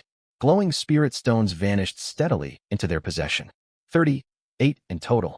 The system listed 50 spirit stones for the resource point. 12 had already been picked up amid the brawl. Lu Yuan did not seek more. 38 was enough. Withdraw. They fled the resource point along the path they'd taken to arrive. Behind them, the melee still raged. It took the 6 fighters a while to notice. The majority of the spirit stones were gone. Who stole them? Which bastard took the spirit stones? Lu Yuan and Zhao Taiju were already 50 meters away. Zhao Taiju kept glancing backward as he ran, laughing uncontrollably. Ha ha. They fought each other for nothing, and the spirit stones vanished. That's priceless. Stop looking back, Lu Yuan warned. Why? Because what you're seeing, I see too. Zhao Taiju risked another glance. The A-class resource plunder user was no longer in his spot. He faced Lu Yuan and Zhao Tieju's direction. Distance obscured his expression, but passive assimilation confirmed his passive ability. A-class resource plunder, claiming an extra 30% resources from defeated foes. This man had avoided the resource point scramble, waiting to reap the spoils. Now he had set his sights on Lu Yuan and Zhao Taiju. Hurry up, Lu Yuan said. Zhao Taiju fell silent and quickened his pace. They ran roughly 2 kilometers before Lu Yuan slowed down. No more hostile markers trailed them. Passive assimilation's 30-meter sensory range confirmed it. They were safe. What do we know about that guy? Zhao Taiju asked. A-class ability. Resource plunder. If he beats you, he takes 30% of all your belongings. Zhao Tieju's expression darkened. Does that mean we're in danger on the journey back? He won't chase us, Lu Yuan replied. It's not worth the risk. 38 spirit stones. Even if he won and took 30% of our share, that's fewer than 6 stones. He wouldn't gamble fighting 2 opponents whose strength he can't gauge for such a small reward. How can you be so certain? He spent half an hour observing from the bushes before making any move. He only strikes when victory is guaranteed. He doesn't know what I'm capable of, so he won't pursue us now that we're traveling together. Zhao Taiju mulled over his words. Brother, that mind of yours, it doesn't fit someone labeled a useless C-class ability user. Lu Yuan offered no response. He opened his resource panel and checked his inventory. Current resources, food times 30 or times 180, spirit stones times 38. He held more than twice the ore needed to upgrade the stove to tier 2. He shifted his attention to the ability upgrade panel. Passive assimilation LV.5 required 100 monster kills. So far, he had slain approximately 55 monsters. 45 more kills remained. Spirit stones could fund building upgrades, but passive assimilation could only level up by killing monsters. Let's head back, Lu Yuan said. Zhao Taiju slung the sack over his back and shifted the bone club to his other shoulder. Let's go. On the journey home, Lu Yuan kept thinking about how to use the 38 spirit stones. Upgrading the militia barracks to D tier cost 20 spirit stones. A D tier militia barracks unlocked an archery range and allowed recruitment of archers. Archers, ranged units. If he commanded a squad of archers to coordinate with Zhao Tieju's frontline melee fighters and the militia's defensive line, the outline of their three-person fighting force would take shape. Militiamen on the front line to absorb damage, Zhao Taiju charging in the middle to deal close, ranged damage. Archers providing ranged support from the rear. Old Zhou would stay behind to cook and supply recovery. Lu Yuan quickened his pace. His shoulders still felt empty, but his mind churned with more and more plans. That was a good thing. Returning to his territory, the first order of business was upgrades. Lu Yuan spent 50 ore to upgrade Old Zhou's cooking stove from level 1 to level 2. System notification, level 2 cooking stove constructed, cooking recovery bonus, plus 15%. Stacked with minor healing LV.1. Total recovery bonus, plus 20%. Old Zhou watched the progress bar, rubbing his hands together, grinning from ear to ear. Wow, this is perfect. He circled the new stove twice. I won't need to keep adding firewood so often, and I can regulate the heat much better. I'll make a proper stew soon. A stove powered by spirit stones really delivers steady, intense fire. Lu Yuan said nothing and continued his operations. Upgrade militia camp to grade D. Cost 20 spirit stones, 30 Oregon system notification. Militia camp upgraded to grade D. Unlock structure. Archery range. Recruitable unit. Archer cost 20 food, 10 Oregon current recruitment cap, 3 units. Construct archery range. Cost 20 Oregon archery range constructed. Archers are now available for recruitment. Lu Yuan recruited 3 archers. 3 gray humanoid figures appeared at the gate of the archery range. Unlike the militiamen, they carried bows, crude wooden shortbows, with arrows fashioned from sharpened stone shards bound to wooden shafts. Stat panel. Health points 40-10 less than militiamen. Attack power 12 militiamen have 8. Range 15 meters. Fragile, but high damage output. Lu Yuan adjusted his passive sharing settings. Previously, he had shared Iron Skin LV 18 and Regeneration Shard LV.2. Now he switched it to Thorn Aura LV.2 and Swiftness LV.1. He had extracted Swiftness LV.1 from a goblin earlier, movement speed plus 20%. The passive held little value for militiamen, but it transformed archers, granting improved mobility within their attack range to strike and retreat. The 5 militiamen retained the shared buff of Iron Skin LV.18 and Regeneration Shard LV.2. They formed the frontline tank unit. The 3 archers received Thorn Aura LV.2 and Swiftness LV.1. They served as backline damage dealers. Zhao Taiju kept Iron Skin LV.18 and Regeneration Shard LV.2. He was the primary frontline warrior. Lu Yuan closed the interface. Frontline, Zhao Taiju plus 5 militiamen damage reduction plus sustained healing midline. 3 archers damage reflection plus mobility backline. Old Zhou cooking for recovery affects a basic battle formation. Imperfect, but functional. Come and try this. Old Zhou carried over a pot of freshly brewed stew. First meal cooked on the upgraded stove. Goblin meat bone stew, mixed with the bottled water we found yesterday. It tastes far better than before. Lu Yuan picked up a bowl and took a sip. The broth was far thicker than previous batches. Rich, savory flavors hit his tongue first, followed by gelatinous texture from slow, simmered bones, finishing with a subtle sweet aftertaste. It burned hot enough to sting his tongue. His stamina bar jumped straight from 72% to full. The plus 20% recovery bonus showed its power. A single bowl restored 28% stamina. 3 bowls fully replenished his energy. Zhao Taiju chugged 2 bowls in one go, exhaling loudly and wiping his mouth. Old Zhou, your cooking is incredible. This stew beats ration packs by a mile. Of course it does. Old Zhou patted his apron proudly. The stronger heat from the new stove breaks down the meat fibers completely. The old stove never got hot enough. There was always tough, chewy sinew left in the meat. Lu Yuan set down his bowl. He checked the progress meter for passive assimilation. Kills, 55/100. Still 45 monsters short. Total passives, 18 active passives plus roughly 50 passive fragments. Iron Skin LV.18, Thorn Aura LV.2, Poison Edge LV.6, Regeneration Shard LV.2. He needed to slay as many creatures as possible before passive assimilation reached level 5. Taiju, we're going monster hunting this afternoon. Got it. Zhao Taiju rolled his shoulders, twirling his bone club in his grip. We can check out that mineral vein you mentioned on the resource notice. I heard there's an elite monster deep inside. Elite creatures carry valuable passives. Your Devour ability should net us some great gains. Lu Yuan glanced at him. How do you know about Devour? You told me, remember? Zhao Taiju spoke matter-of-factly. Yesterday you said your ability is passive assimilation, extracting passives from fallen foes.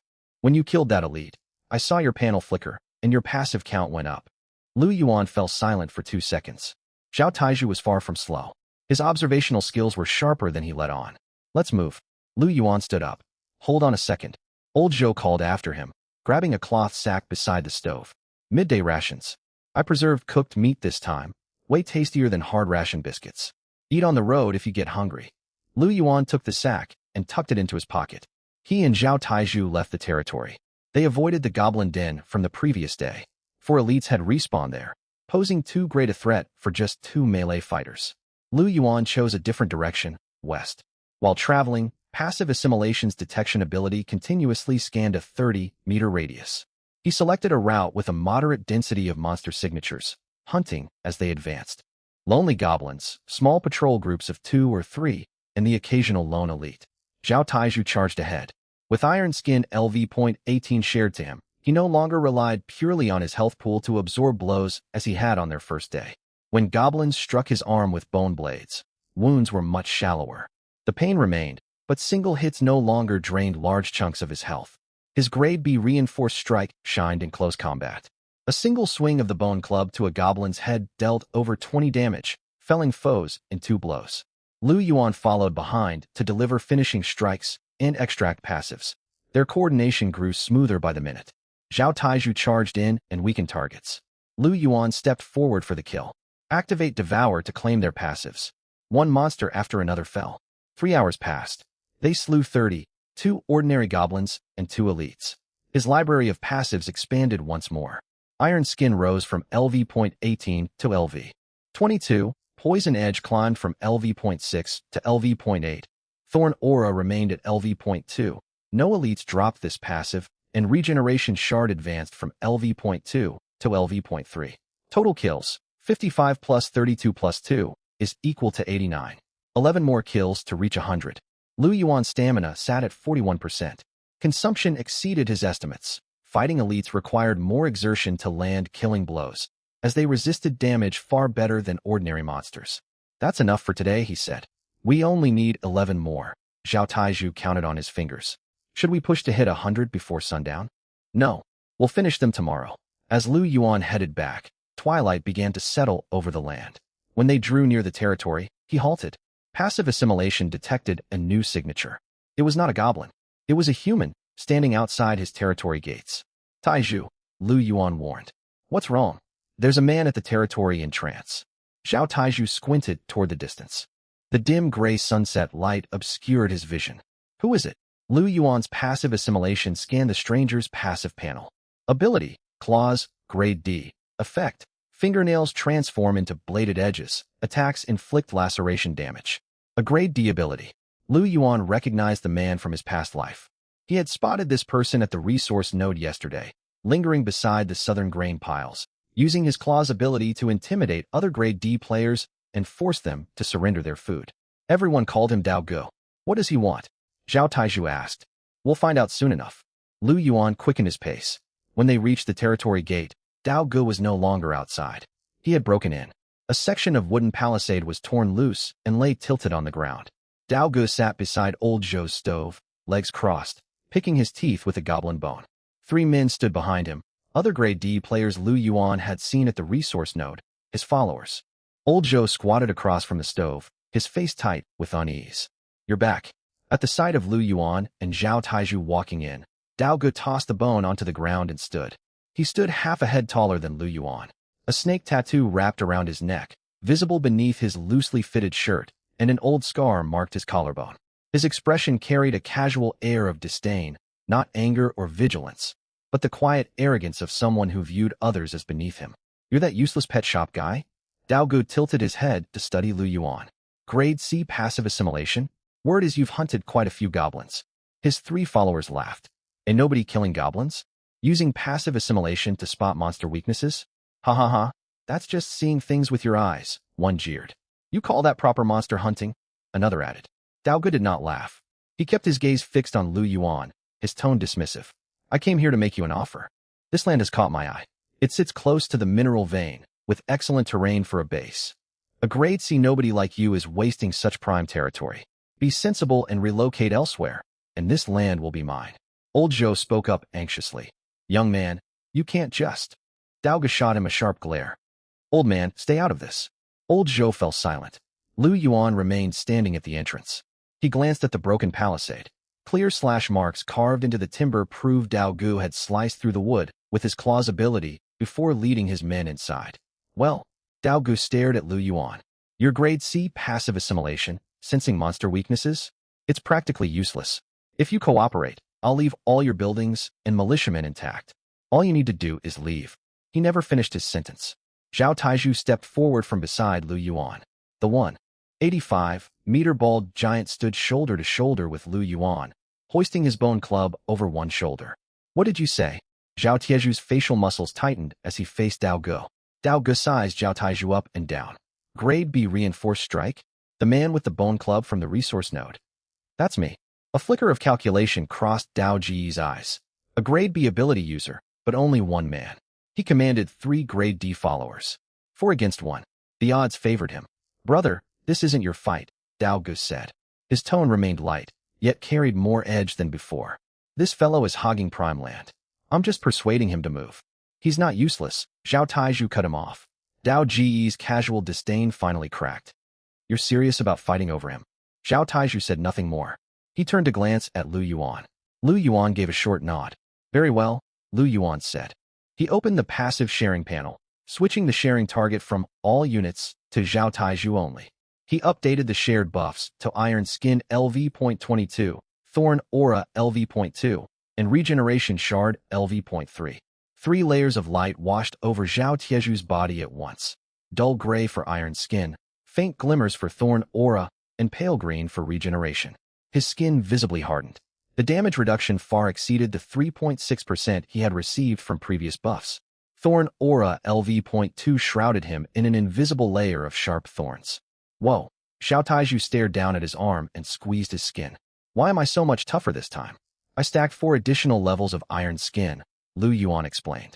Thorn Aura LV.2. Anyone who strikes you suffers 18% reflected damage and gets knocked back slightly. Dao Ji's expression turned grim. His 3 followers grew tense as well. These grade D ability users were no fools. They understood exactly what they were witnessing. Passive sharing. A grade C passive assimilation user could grant buffs to allies. No one knew the full strength of the buffs, but if it could visibly harden a grade B reinforced strike user, the ability was far from the useless skill everyone mocked. Don't try to scare us. One follower behind Daogu spoke defiantly and charged forward. The fastest of the 3 rushed at Zhao Taiju, swinging a sharpened bone blade. Zhao Taiju did not dodge. The blade crashed against his arm. Clang. The edge slid across Zhao Tieju's skin, leaving only a faint pale scratch on the surface. Damage displayed, 3 points. Zhao Tieju's maximum health was 200. 3 damage points amounted to less than 1.5% of his total health. Then Thorn Aura triggered. The follower's wrist jolted from the recoil, and the bone blade flew out of his grip. The man clutched his wrist and stumbled backward. Zhao Taiju stood completely unmoved. He glanced down at the faint mark on his arm, then lifted his gaze toward Dao Ji's followers. Come at me. A single phrase. None dared advance. The 3 followers exchanged uneasy glances. That blow had landed cleanly. The bone blade was well sharpened. It would have split an ordinary person's arm open to the bone. Yet it barely scratched Zhao Taiju. You damn grade C trash, Daogu cursed, his voice wavering with uncertainty. He raised his hands, activating his grade D claws ability. All 10 fingernails transformed into small, glinting blades. Don't think you can outnumber us. He charged forward himself. He moved far faster than his followers. The claws ability granted attack speed double that of a regular bone blade wielder. 10 bladed nails swiped toward Zhao Taiju's chest. Zhao Taiju twisted sideways and swept his bone club horizontally. Bang! The club crashed into Dao Ji's ribs. The base damage of reinforced strike reached 30, boosted by additional ability damage for a total of 47 damage points. Dao Ji's maximum health was 150. A single blow drained nearly a third of his health. Dao Ge staggered 3 steps backward, searing pain radiating from his ribs. He looked down. His shirt tore open over his ribs, and fresh blood seeped from the gash. Thorn Aura activated, reflecting a minor amount of damage back to Zhao Taiju, roughly 2 points. 200 health minus 2 points was negligible. Want another round? Zhao Taiju rolled his shoulders and spun his bone club in his palm. Dao Ge clutched his injured ribs, his arrogance crumbling into raw alarm. His 3 followers retreated to the palisade gap. They did not run, yet refused to step closer. Grade D abilities were already at a disadvantage against Grade B reinforced strike. Now the Grade B fighter carried stacked defensive passives, damage reduction from Iron Skin, reflected damage from Thorn Aura, and continuous healing from regeneration. Fighting him was pointless. Retreat, Dao Ge gritted out as he stood upright, clutching his side. The 3 followers followed him outward in visible relief. As they passed the broken palisade, Dao Ge glanced back at Lu Yuan. Lu Yuan stood in the center of the territory, unarmed, his expression as blank as it had been the day he arrived in this world. Dao Ji's lips parted as if to speak, yet he said nothing in the end. He led his followers away. Zhao Taiju watched their retreating figures and clicked his tongue, slinging his bone club over his shoulder. Is that all they've got? Lu Yuan ignored the comment. He walked over to the broken wooden palisade and propped it back into position. Jagged slash marks lined the fractured timber, still flecked with sawdust. He wedged stones around the base to secure it. Next, he knelt and picked up the bone Dao Ge had discarded for picking his teeth. He glanced at it briefly, then tossed it aside. Old Zhou walked over from the stove. They're gone. Yes. Will Dao Ge come back? No, Lu Yuan replied. He opened the global chat channel. Someone had already shared footage of the conflict. Dao Ge had attempted to seize territory, only to be driven off by a single blow from Zhao Taiju. Comments flooded in instantly. Global chat, well? A Grade C passive assimilation user buffed a Grade B reinforced strike fighter? A bone blade only dealt 3 damage. Global chat, is passive assimilation this overpowered? Sharing passives with teammates, what kind of skill is this? Global chat, wait a minute, slay monsters to steal passives and share them with allies. Isn't he a mobile buff station? Global chat, I take back what I said before. Passive assimilation looks terrible on paper, but anyone who's seen it in action knows its true worth. Global chat, can't stop laughing. Dao Ji's Grade D claws got chased off. That line, is that all they've got? Hit different. Lu Yuan closed the chat window. Public opinion had shifted. People no longer labeled him a useless Grade C. They were starting to realize passive assimilation held immense potential. Lu Yuan paid it no mind. He checked the progress meter for passive assimilation once more. 89/100. 11 kills remaining. Tomorrow, once he eliminated 11 more monsters, passive assimilation would reach level 5, unlocking the passive fusion altar and doubling fusion efficiency. At level 10, the passive imbue station would unlock. Passive sharing efficiency would rise from 10% to 20%. Right now, the buffs on Zhao Taiju operated at only 10% efficiency, and bone blades barely scratched him. If the efficiency doubled, Lu Yuan closed his system panel. His shoulders felt strangely empty. A gust of wind swept over the land, and he instinctively reached to touch his shoulder. There was nothing there. He lowered his hand. Monster hunting would resume tomorrow. Lu Yuan was jolted awake by the system. It was not the usual notification chime, but an unfamiliar, low-pitched emergency alarm, droning endlessly like a stuck buzzer. He opened his eyes. A translucent red panel hovered above the center of the territory, forcibly pushed all Lord, construction, and passive interfaces into the background. Nothing but this red alert filled his field of view. Red signified emergency. Urgent warning. Detection of foreign race invasion approaching the edge of the novice zone. Invading faction, Orc Scout Squad. Invasion scale, 15 units. Notice to all lords. The novice zone protective barrier will dissipate in 12 hours. Once the barrier fades, all territories within the novice zone will be exposed to foreign race attacks. Lu Yuan stared at the panel for 3 full seconds. 12 hours. He sat upright. Dawn had barely broken outside the tent. The lead gray sky glowed with a thin, frigid pale light. Old Zhou was already awake, kneeling beside the stove and feeding firewood into the flames. What's going on? Old Joe heard the system alarm and looked up at him. Orcs are invading the novice zone. What? A foreign species. Not goblins. The firewood slipped from Old Joe's grasp. Lu Yuan ignored him and opened the global chat channel. The chat was already in complete chaos. Messages scrolled so quickly the system extended the refresh interval from 0.5 seconds to 3 seconds to avoid crashing. Global chat. Orcs? What does this mean? I thought only goblins spawned in the novice zone. Global chat. 15 orcs? Most of us struggle against goblins. How do we fight orcs? Global chat. The protective barrier is vanishing. Our territories will be completely unguarded. Who will protect us now? Global chat. Does anyone know orc stats? What abilities do they have? Global chat. I checked the overall rankings last night. No player on the server has ever fought orcs. They never spawned inside the novice zone before. Global chat. We're doomed. I only have a grade D ability. How can I fight orcs? Can we outrun them? Global chat. Is there any powerful player willing to take others? I can trade food for protection. Global chat. Don't get your hopes up. Top players have their own survival worries. I'm only grade C. I don't dare attack the goblin nest alone. Lu Yuan closed the chat. Panic solved nothing. He opened his passive assimilation panel and switched to long-range scanning mode. Passive assimilation at grade C normally covered a 30-meter radius, but if he focused fully and lowered skin frequency, he could stretch detection to roughly 50 meters. No monster signatures appeared within 50 meters. The distance was too great. The Orc Scout squad remained on the far edge of the novice zone, dozens of kilometers away at minimum. The system announcement broadcast simultaneously to every player across the server, so he could not pull up the Orc's passive panels remotely. He needed more intelligence. Lu Yuan walked toward the territory gate. Zhao Taizhu was already awake. He slept against the territory's wooden wall and had risen earlier than Lu Yuan. The bald warrior sat cross-legged on the ground, chewing leftover goblin jerky. He stood up the moment he spotted Lu Yuan. You heard the alarm? I did. Orcs. A heavy look settled over Zhao Taizhu's face. He had hunted 32 goblins alongside Lu Yuan the previous day and understood monster combat strength firsthand. Without buffs, a goblin bone blade dealt roughly 30 damage to him, reduced to about 11 points after Iron Skin LV.22's protection. With 200 maximum health, 7 or 8 solid hits would put him in critical condition. What's the concept of an orc? 5 times stronger than a goblin, Lu Yuan said. System data. Zhao Taizhu's face paled. 5 times. That means a single orc could. A normal attack from an orc deals roughly 150 damage to you. You have 200 HP. One strike is nearly enough to take you down. Zhao Taizhu swallowed hard. Then we don't fight them? We fight. Zhao Taizhu stared in surprise. Lu Yuan offered no explanation. He walked back to the center of the territory and opened his system information panel.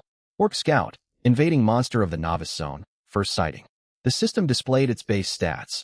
Orc Scout, grade D monster, race, Orc tribe HP, 400 attack power, 80 to 120 normal attack. Trait, Berserk, temporarily boost attack power by 30% in combat, lasts 10 seconds. Weak point, Nape identifiable via passive assimilation loot, 3 to 7 random passives. 400 HP, 80 to 120 attack power. A regular goblin only had 80 HP and 15 to 20 attack power, 5 times the strength. But what caught Lu Yuan's eye was the final line, 3 to 7 passives.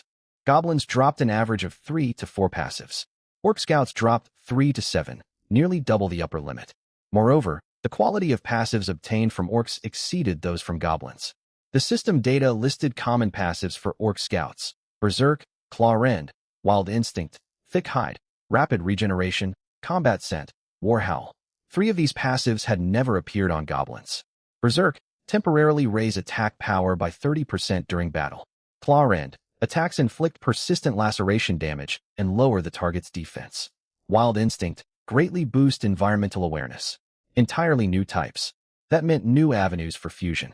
If defeating one Orc Scout granted 5 passives, existing types such as Iron Armor and Thorn Aura, regeneration shards could keep stacking. Iron Armor rising above LV.22, Thorn Aura above LV.2. More importantly, these new types. If he stacked Claw Rend to a high level, his strikes would continuously wear down enemy defenses. Lu Yuan glanced at his current panel. Iron Armor LV.22, 37% plus damage reduction. Thorn Aura LV.2, 18% damage reflection plus knockback. Poison Blade LV.8, 25 plus poison damage per second. Regeneration Shard LV.3 restores 3% maximum HP every second. Active passives 18 plus roughly 50 fragment shards. Monsters slain 89/100.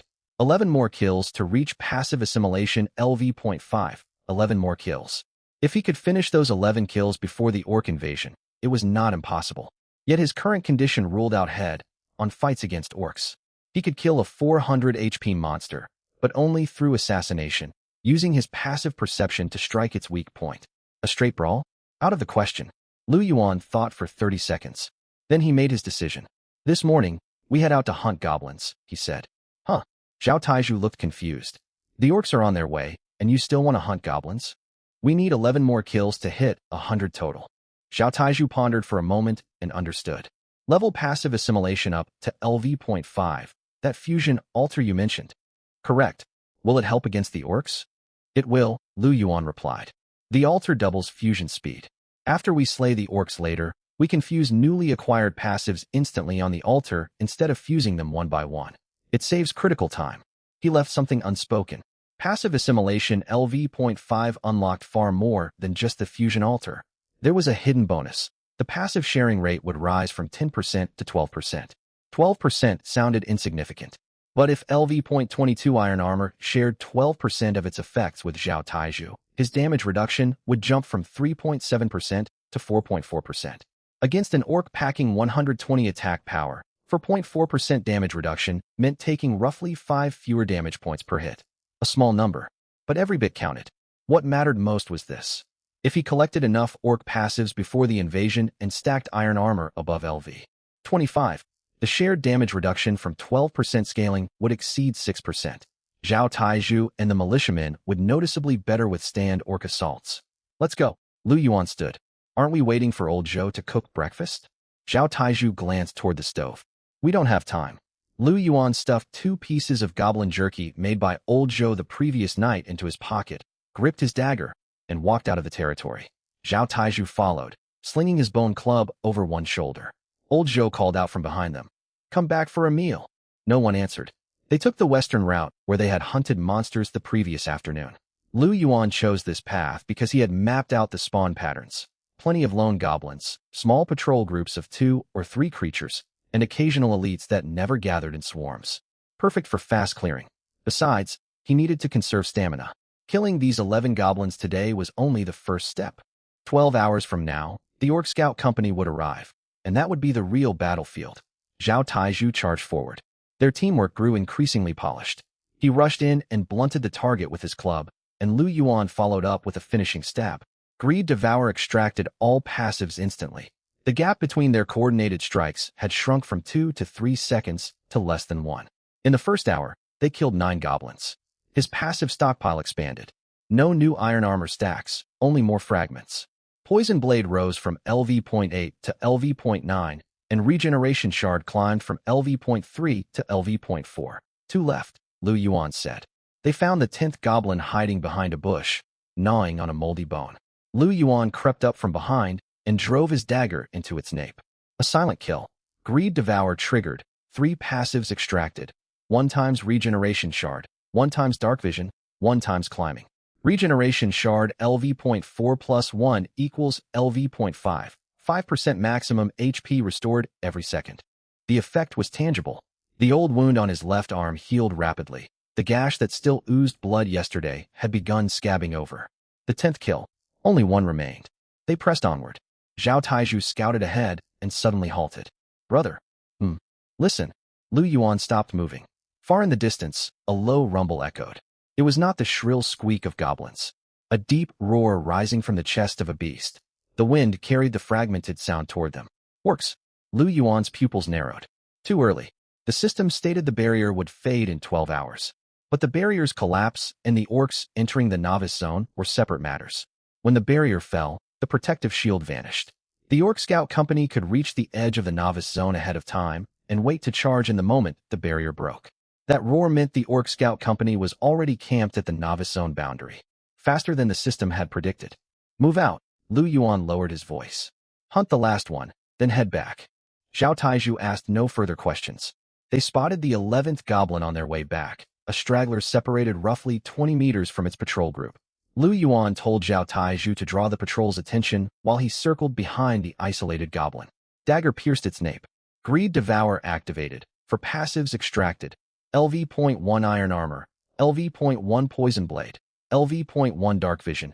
LV.1 Keen Scent. Monsters slain, 100/100.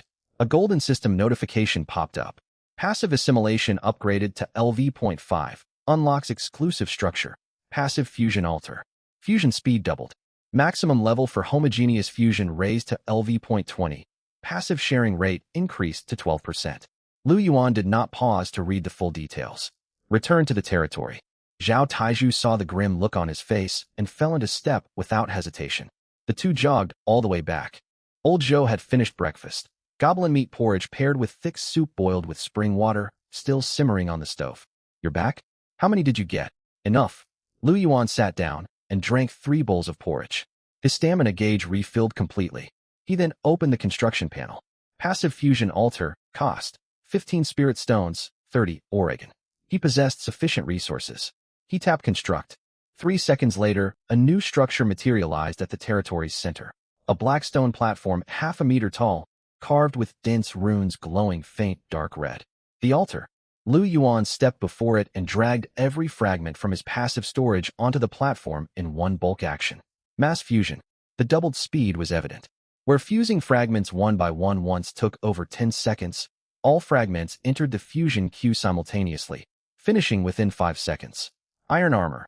LV.22, LV.23, LV.24, LV.25. Thorn Aura. LV.2, LV.3. Reflected damage rose from 18% to 20%. Knockback strengthened. Targets sent stumbling back 1 full pace instead of half a step. Poison Blade. LV.9, LV.10. Poison damage climbed from 25 per second to 30 per second. A new effect unlocked. Poison targets suffer a 3% attack speed reduction. Regeneration Shard. LV.5, LV.6. Restores 6% HP every second. LV.25 Iron Armor. Physical damage reduction. Lu Yuan checked his panel. Iron Armor LV.25, 42% physical damage reduction. Side effect. Attack speed reduced by 10%. 42%. 5 percentage points higher than LV.22's 37%. Shared at 12% with Zhao Taizhu. 5.04% damage reduction. Shared at 12% with militiamen. Their damage reduction climbed from 3.7% to 5%. Still modest. But paired with LV.3 Thorn Aura's 20% reflection and knockback, whenever a militiaman was struck by an orc, the orc would be shoved 1 step back and take 20% reflected damage. An orc with 120 attack power would receive 24 reflected damage per hit. Militiamen only held 50 HP. If an orc landed a blow, even with the 5% damage reduction from shared iron armor, the incoming damage would be 114.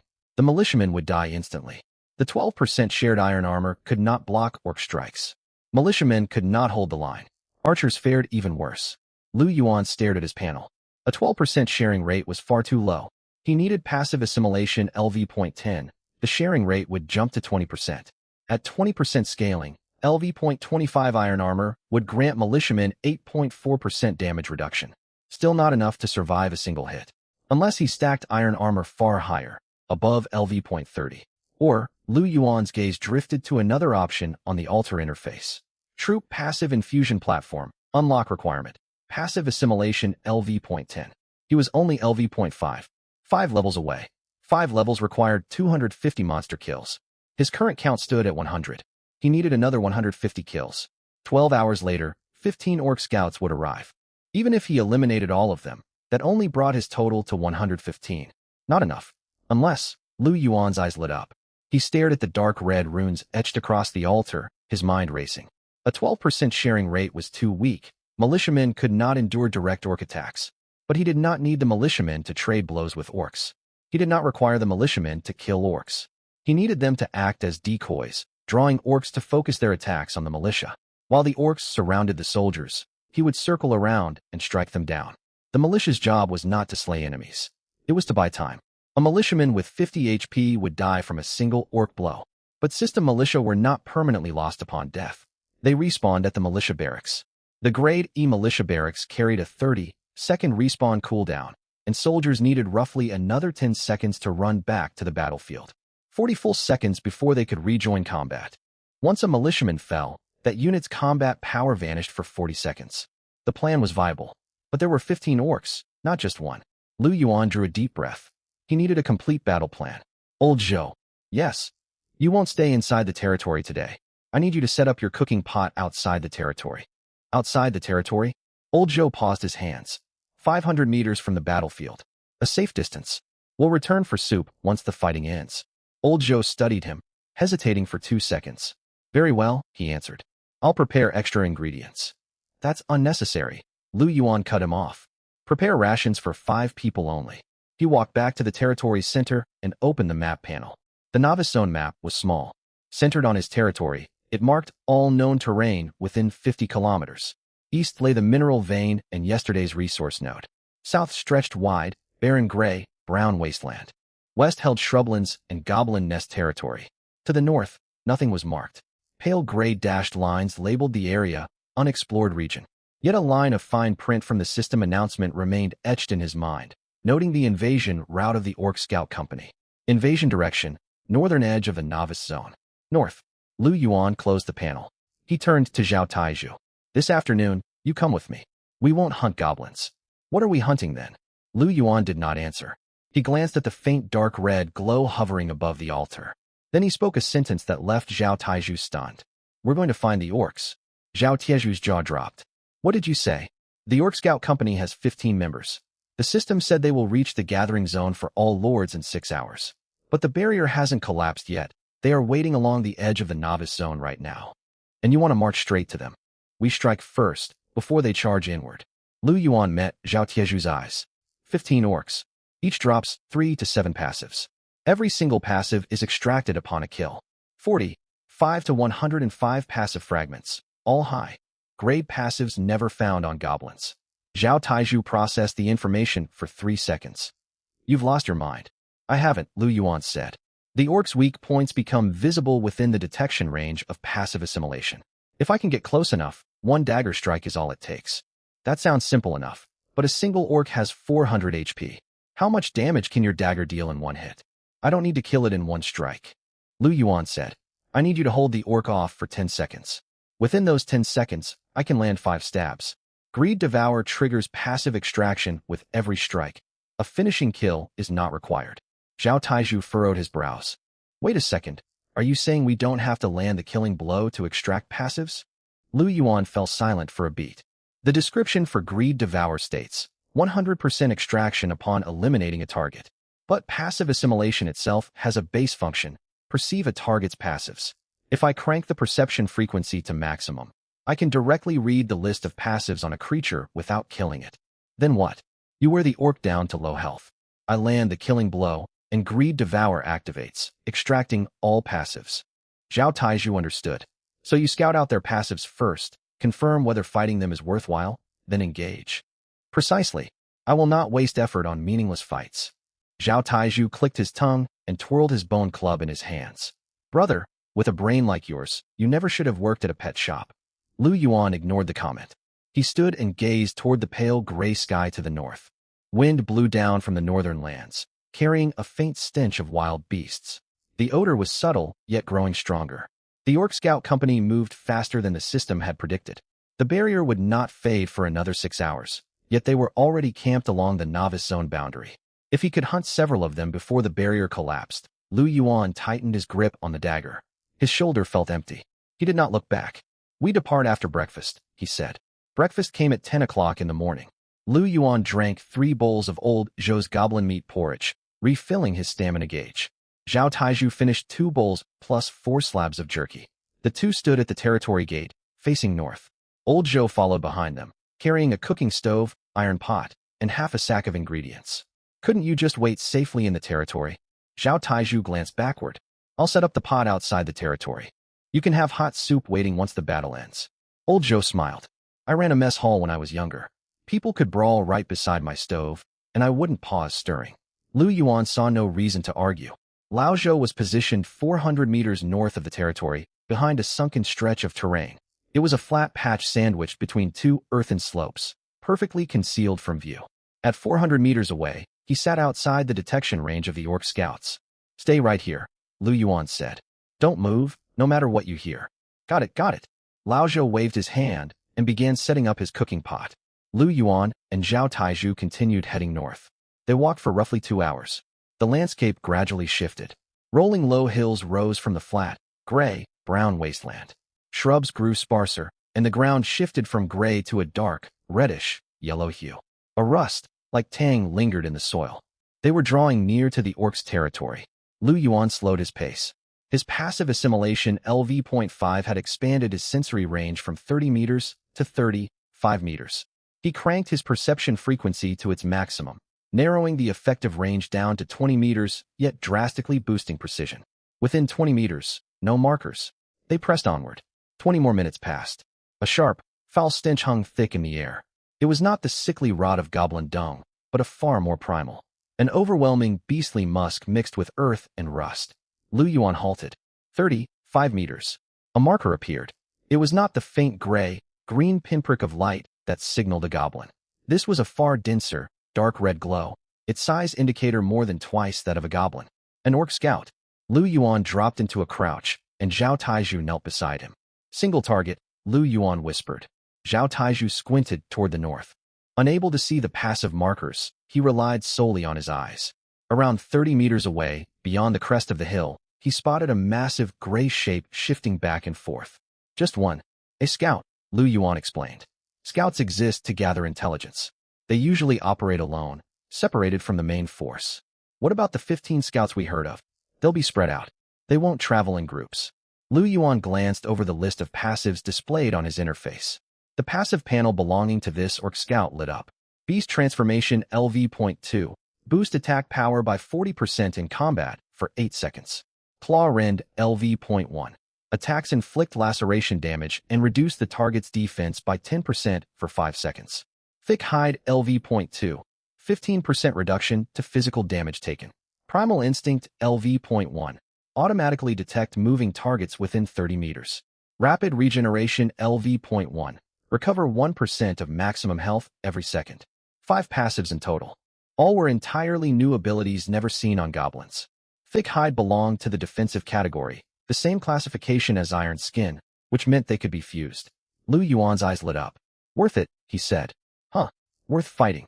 5 passives, 3 entirely new types." Zhao Taizhu spat into his palm and tightened his grip on his bone club. "How do we take it down?" Lu Yuan analyzed the situation for 3 quick seconds. The orc scout possessed 400 health points. Thick Hide LV.2 granted 15% physical damage reduction. Lu Yuan's dagger dealt roughly 25 base damage per strike. After accounting for the 15% damage mitigation from Thick Hide, each blow would land for 21 effective damage. He would need around 20 strikes to kill it. Too many. A straightforward frontal fight was not viable. Yet another detail caught his attention. The description for Primal Instinct LV.1. Automatically detect moving targets within 30 meters. Automatic perception. This ability drastically reduces its detection range against stationary targets. Lu Yuan scanned the terrain. He and Zhao Taizhu were crouched behind a small earthen mound, with a stretch of flat sandy ground 30 meters ahead. An orc scout paced across the center of the sand, its back turned toward their hiding spot. It had not detected them. Primal Instinct only responded to moving targets. As long as they stayed perfectly still, the creature was effectively blind. "Circle around from the left," Lu Yuan instructed, gesturing toward the distance ahead. "Get to a position 15 meters directly in front of it. Then do this." He mimed lifting his bone club and slamming it hard against the ground. "Create a loud disturbance to draw its gaze toward you. I'll sneak up from its rear while it's distracted." Zhao Taizhu nodded. "What happens after that?" "Hold its attention head on for 10 seconds. 10 seconds only? That's all I need." Zhao Taizhu asked no further questions. He hunched low and slipped toward the left flank. Surprisingly quiet for a burly bald man, his steady footsteps were honed by 3 years of construction site work. Lu Yuan waited patiently. On his passive interface, the marker for the orc scout drifted slowly across the sand. The beast patrolled back and forth like a bored predator, pausing every dozen steps to sniff the air before resuming its rounds. Soon enough, Zhao Taizhu reached the designated 15-meter vantage point. Two markers appeared simultaneously on Lu Yuan's perception field. Zhao Taiju, motionless amid thick shrubbery, and the roaming orc scout. 1 second. 2 seconds. Zhao Taiju stomped his foot heavily into the soil. Boom. The sharp thud echoed far across the barren wilderness. The orc scout whipped its head toward the noise, and Lu Yuan struck. He burst out from behind the mound with swift, near, silent strides, dagger held tight against his hip while his body stayed low to the ground. The gap of 30 meters shrank rapidly. 20 meters, 15 meters, 10 meters. The orc's full attention was fixed firmly on Zhao Taiju. Primal instinct only triggered for moving entities. Lu Yuan's charge came in along the edge of the orc's field of vision, perfectly evading detection. 8 meters out. The instant the orc twisted its torso to face the commotion, Lu Yuan got a clear look at its features. It was more than twice the size of a goblin, with coarse gray, brown skin dotted with sparse bristly fur, a flattened facial structure, and two curved saber-like fangs protruding from its jaw. Sunken eye sockets held vertical slit pupils, identical to those of felines. It wore crude bone plating for armor and slung an iron staff thicker than Zhao Tieju's bone club over one shoulder. This monster boasted a total health value of 400 points. Lu Yuan did not hesitate. He drove his dagger into the base of the creature's nape, using the exact angle and penetration depth. Yet the orc possessed far denser muscle tissue than any goblin. The blade sank less than a finger's length before being clamped tight by rubbery muscle fibers, blocked by immense physical resistance. Stung by the wound, the orc let out a low, guttural roar and spun violently, swinging its iron staff down toward Lu Yuan in a horizontal sweep. Lu Yuan released his grip on the dagger and rolled backward on the ground. The staff whistled past a mere 10 centimeters above his head. The gust of wind it generated stung his cheek like a heavy open-handed blow. I'm engaging it now. Zhao Taiju charged forward head on, slamming his bone club into the orc's knee. Crash. The bonus damage from his rank B enhanced strike materialized instantly above the monster. 37 damage dealt. The orc's knee did not fracture. Its 400 health pool paired with a 15% thick hide damage reduction buffered the blow entirely. Even so, the strike threw its weight off balance, sending it stumbling half a step forward. That single unsteady stagger was all Lu Yuan required. He scrambled back to his feet, rushed forward, and wrenched the embedded dagger free from the orc's neck, dragging a trail of dark red blood along the wound. The orc snarled, not the high-pitched squeaks of goblins, but a rough, rumbling snarl resonating deep in its throat. It swiped a palm the size of Lu Yuan's entire head straight for his torso. Lu Yuan twisted aside to dodge, then stabbed the nape a second time. Second strike. Damage dealt, 19 points after thick hide mitigation. LV.25 iron armor granted a 42% damage reduction, while LV.3 thorns reflected 20% of incoming harm. When the orc's palm crashed against Lu Yuan's forearm, the system registered 88 damage taken, alongside a reflected 17. 6 damage back to the beast. A sharp, searing pain shot through Lu Yuan's arm, far more brutal than any injury inflicted by goblin bone blades. Still, he stood his ground without retreating. Third stab. Fourth stab. The dagger's edge had dulled with each thrust, amplifying the resistance with every piercing motion. A raw, bleeding cavity had opened up on the orc's nape, dark blood streaming down its spine in thick rivulets. Greed Devour activated. Kill check target health, 27/400. The target was not yet slain, but Greed Devour required no kill to function. Thanks to the passive perception ability Lu Yuan mentioned back in Chapter 7, he could read the target's complete list of passive traits mid-combat. Something was wrong. Lu Yuan sensed an abnormal shift, and an unfamiliar system notification popped up before his eyes. Special effect of LV. 5 passive assimilation. Each damaging strike carries a 3% chance to directly siphon one passive ability from the target, no elimination required. Current siphon progress, 1/5 passives acquired. A flat 3% probability per hit. 6 strikes in total meant the effect was guaranteed to proc at least once. He had successfully obtained Thick Hide LV.2, which was deposited directly into his inventory as a new categorized passive. Lu Yuan had no time to process the development. The orc had backed both him and Zhao Taiju into tight melee range. Unable to swing its staff freely in such cramped space, it resorted to swiping with its clawed hands instead. Rending claws triggered. 5 sharp talons tore 3 gashes across Lu Yuan's left forearm, each cut oozing fresh blood. Total damage received, 34 times 3 is equal to 102 points. Lu Yuan's health plummeted abruptly from 150 down to 48 points. LV. 6 regeneration shard restored 6% of his total health each second, equaling 9 health points recovered per tick. His health would climb back to 84 points after 4 full seconds of healing. It was not nearly enough to sustain him through the fight. Taiju, hold it steady. On it, Zhao Taiju seized the orc's arm gripping the iron staff. The amplified physical strength from his rank, enhanced strike, let him lock the creature's limb in place for a solid 3 seconds. 3 precious seconds. Lu Yuan channeled every ounce of strength into his right arm. He drove the dagger upward through the orc's lower jaw, piercing the base of its oral cavity and stabbing straight into its brainstem. The orc's body stiffened instantly, its vertical pupils blown wide open. It collapsed heavily to the ground. The iron staff slammed into the sand and kicked up a cloud of dust. Orc Scout ×1 eliminated. Greed Devour triggered. Full passive extraction. Beast Form LV.2, Rending Claws LV. 1. Thick Hide LV.2, Primal Instinct LV.1, Rapid Regeneration LV.1. Additional extraction note. Thick Hide LV.2 was already siphoned mid-battle. No duplicate reward issued for this kill. 5 passive abilities gained in total. Lu Yuan knelt beside the corpse, gasping heavily to catch his breath. The 3 claw wounds on his left arm gradually knitted closed under the effect of regeneration shards. With 9 health restored each second, roughly 15 seconds would bring his health back to a safe threshold. He could not afford to fuse these new passives right now.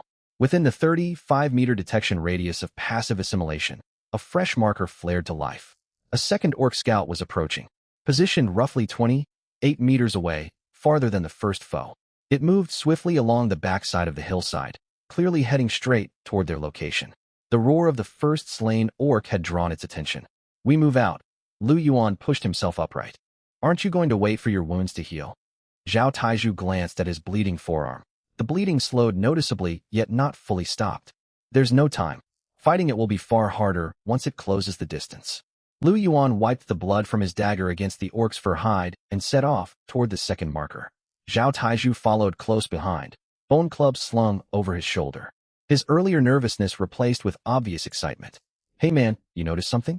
Orcs are actually easier to deal with than goblins. Lu Yuan glanced back over his shoulder at him. You won. Shot goblins cleanly, and orcs only take a few extra stabs. Not much real difference between the two. Lu Yuan said nothing in response. Zhao Taiju was correct. The core fighting logic remained identical. The nape was the universal weak point, and the brief wind-up animation of every attack created an exploitable opening window. Orcs possessed greater size and brute strength, yet their movement patterns held no fundamental distinction from goblins. Both drew their dominant arm backward before launching a strike, creating a predictable tell. It was a universal flaw among large predatory beasts. Greater body mass translated to slower turning speeds. Lu Yuan targeted the nape and blind turning angles with his dagger, while Zhao Taiju used his rank, enhanced strike to hold aggro from the front. Together, they functioned as an efficient passive harvesting unit. They intercepted the second Orc Scout behind the hillside. The engagement unfolded nearly identically to the first encounter. Zhao Taiju generated noise from the front to divert the monster's focus, while Lu Yuan circled around to deliver successive dagger strikes from its blind side. This second orc possessed an extra passive, Combat Scent LV.1, which granted advance warnings against incoming dangerous attacks, alongside a 15% boost to evasion rate. Lu Yuan needed 2 extra dagger thrusts to secure the kill. The cost came in the form of a glancing blow from the iron staff across his right shoulder. After mitigation from LV.25 iron armor, he took 52 damage points from the impact. Orc Scout ×2 eliminated. Greed Devour triggered. Full passive extraction. Beast Form LV.1, Rending Claws LV.1, Thick Hide LV.1, Primal Instinct LV.2, Combat Scent LV.1, Rapid Regeneration LV.1. 6 new passives added to his collection. Lu Yuan's total stock of passive abilities climbed from approximately 70 to 76. He pressed onward without pause. Third Orc. Fourth Orc. The pair roamed the northern wasteland like seasoned hunters. Lu Yuan used passive perception to lock onto isolated Orc Scouts. Zhao Taiju handled frontal distraction, and Lu Yuan moved in from the flank or rear to finish them off. Every eliminated scout flooded Lu Yuan's passive inventory with fresh abilities. Third Scout drop. 5 passives total. Beast Form LV.1, Thick Hide LV.1, Rending Claws LV.2, War Howl LV.1, Night Adaptation LV.1, 4th Scout Drop, 4 passives total, Beast Form LV.1, Thick Hide LV.2, Rapid Regeneration LV.2, Wall Clinging LV.1. By the time they killed the 4th orc, Lu Yuan's stamina gauge had dropped to 31% capacity. Old lacerations on his left arm were torn open anew by the orc's claws. Regeneration shards healed his wounds continuously, yet could not keep pace with cumulative incoming damage. The staff bruise on his right shoulder continued to seep blood as well. Zhao Tieju's condition was far worse. His maximum health of 200 had fallen to a mere 89 points. Orc attack power was devastatingly high. Even with the 12% damage reduction Lu Yuan shared from his LV.25 iron armor, each landed blow dealt between 40 and 50 damage points, and he had sustained 5 hits across the 4 fights. The shared 12% iron armor mitigation only translated to a marginal 5.04% damage reduction for him. Far too little protection. Let's stop for a moment. Lu Yuan dropped to a squat and opened the remote interface for the passive fusion altar. The altar supported remote fusion functionality. No return to the settlement required so long as the user stayed within its 500-meter effective radius. He dragged all newly acquired passive fragments into the fusion interface for bulk merging. Thick Hide LV.2 belonged to the defensive attribute group, the same category as iron armor. He initiated the fusion process. LV.25 iron armor plus LV.2 thick hide equals LV.27 iron armor. Physical damage reduction jumped from 42% up to 44%. LV.3 thorns had no matching orc-derived thorn type passives to merge with. Rending Claws fell under a separate ability classification and could not be stacked onto existing defenses. Beast Form LV.2 was a brand new offensive passive. Effect: boost attack power by 40% for an 8-second duration upon entering combat. Lu Yuan fused his existing Beast Form LV.1 with the newly acquired LV.2, upgrading it to Beast Form LV.3. Attack amplification rose to 50%, and the active window extended to 10 seconds. Rending Claws LV.1 plus LV.1 fused into LV.2. Its armor breaking effect increased from a 10% target defense reduction to 12%.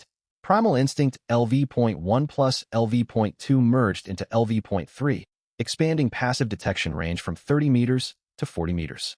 Rapid Regeneration LV.1 plus LV.1 plus LV.2 combined into LV.4, raising passive healing from 1% to 2% health restored per second. A thought struck him mid-process. Were Rapid Regeneration and Regeneration shards categorized as the same ability type? Lu Yuan ran a quick fusion test. System prompt: different ability classifications, fusion prohibited. Rapid Regeneration was an orc exclusive racial passive, while Regeneration shards counted as a universal generic passive. Their healing effects stacked freely. LV.6 Regeneration shards recovered 6% health each second, paired with 2% per second from LV.4 Rapid Regeneration for a combined 8% health restored every second. Lu Yuan closed out the system panel. His stamina sat at 31%. With the combined 8% per second healing rate, he would require roughly 4 minutes to fully replenish his stamina pool. 4 minutes was far too much wasted time. Old Joe has a cooking station set up back that way. Zhao Taiju panted heavily. Head back for some stew to recover? Lu Yuan calculated the distance. They stood around 600 meters from Old Joe's makeshift cooking fire, past the altar's 500-meter remote operation boundary, yet the walk would only take 10 minutes total. We're not turning back, he replied firmly. 11 more orc scouts remained in the area. Zhao Taiju stared at him in disbelief. Your left arm is still actively bleeding out, man. Lu Yuan glanced down at the injury. Fresh blood still trickled from the gashes. Regeneration shards accelerated the healing process, with new tissue already forming along the wound edges. 11 orcs left, each dropping a minimum of 4 passives apiece. Clear all of them out, and my total passive count will surge past 110. I can push iron armor all the way to LV.35. What do we gain once we do that? We return to the settlement to finalize all passive fusions. When the main orc host arrives tomorrow, we'll have the defensive and offensive stats needed to hold our ground. Zhao Taiju fell silent for 3 full seconds. A rough grin spread across his face afterward. All right, I'll follow your lead into whatever fight you pick. He stretched his shoulders while walking, switching his bone club from his right hand to his left. His right wrist had been twisted during the fourth orc battle. The injury did not hinder his striking power severely. A dull ache lingered with each movement. Lu Yuan pushed himself back onto his feet. No new markers appeared within the 35-meter detection radius of passive assimilation for the time being. The two men continued their trek northward. 15 more minutes of walking passed. The wind shifted direction, blowing in from the northwest instead of the north. The putrid stench of the orcs grew exponentially stronger, and Lu Yuan could even discern a dark gray mass moving slowly along the distant skyline. It was not a single creature. A pack of orcs. At minimum 4 to 5 orc scout markers flickered along the outer edge of his detection range. Too far for precise tracking, but confirming their position between 40 and 50 meters away. The scouts had grouped together. The earlier targets had been isolated stragglers, easy prey to pick off one by one. This cluster formed the core vanguard unit of the orc scouting party, numbering 5 individuals or more. Lu Yuan dropped into a low crouch. We go around them. Which direction should we circle? Stick to the west. Keep an eye out for any lone stragglers. They skirted the perimeter of the orc pack while heading west. Lu Yuan's upgraded LV.3 Primal Instinct operated constantly in the background, automatically highlighting all moving targets within 40 meters without needing his full concentration for manual scanning. 800 meters to the west, a single orc marker showed up alone and separated from the group. The entire scouting unit was traveling south, straight toward the Central Lord gathering zone specified in the global system announcements. The orc vanguard was heading directly for the human Lord's assembly grounds. Less than 4 hours remained until the protective regional barrier dissipated entirely. Lu Yuan did not hesitate for a moment. That lone one is our next target. Move. 5th Orc Scout. Zhao Taizhu had fully adapted to the fighting rhythm by this point. No verbal commands were needed. He automatically circled left to create noise and draw aggro, while Lu Yuan circled to the rear to unleash a flurry of dagger strikes. The fight concluded far more efficiently. Total elapsed combat time, 2.5 minutes, half the duration of their first orc engagement. Orc Scout times 5 eliminated. Greed Devour triggered. Full passive extraction.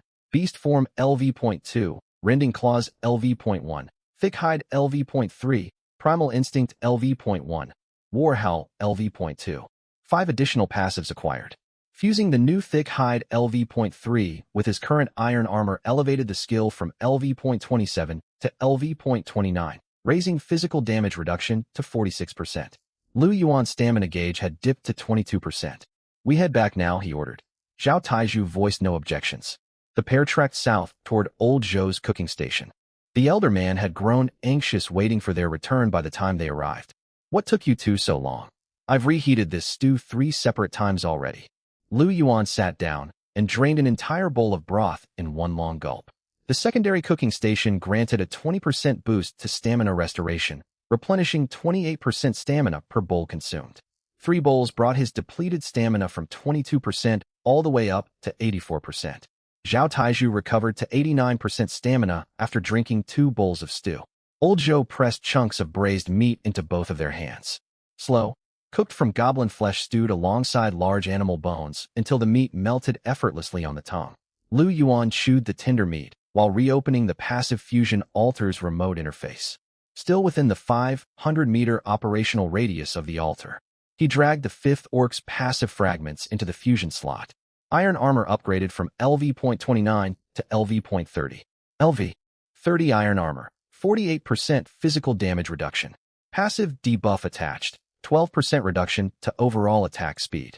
48% damage mitigation total.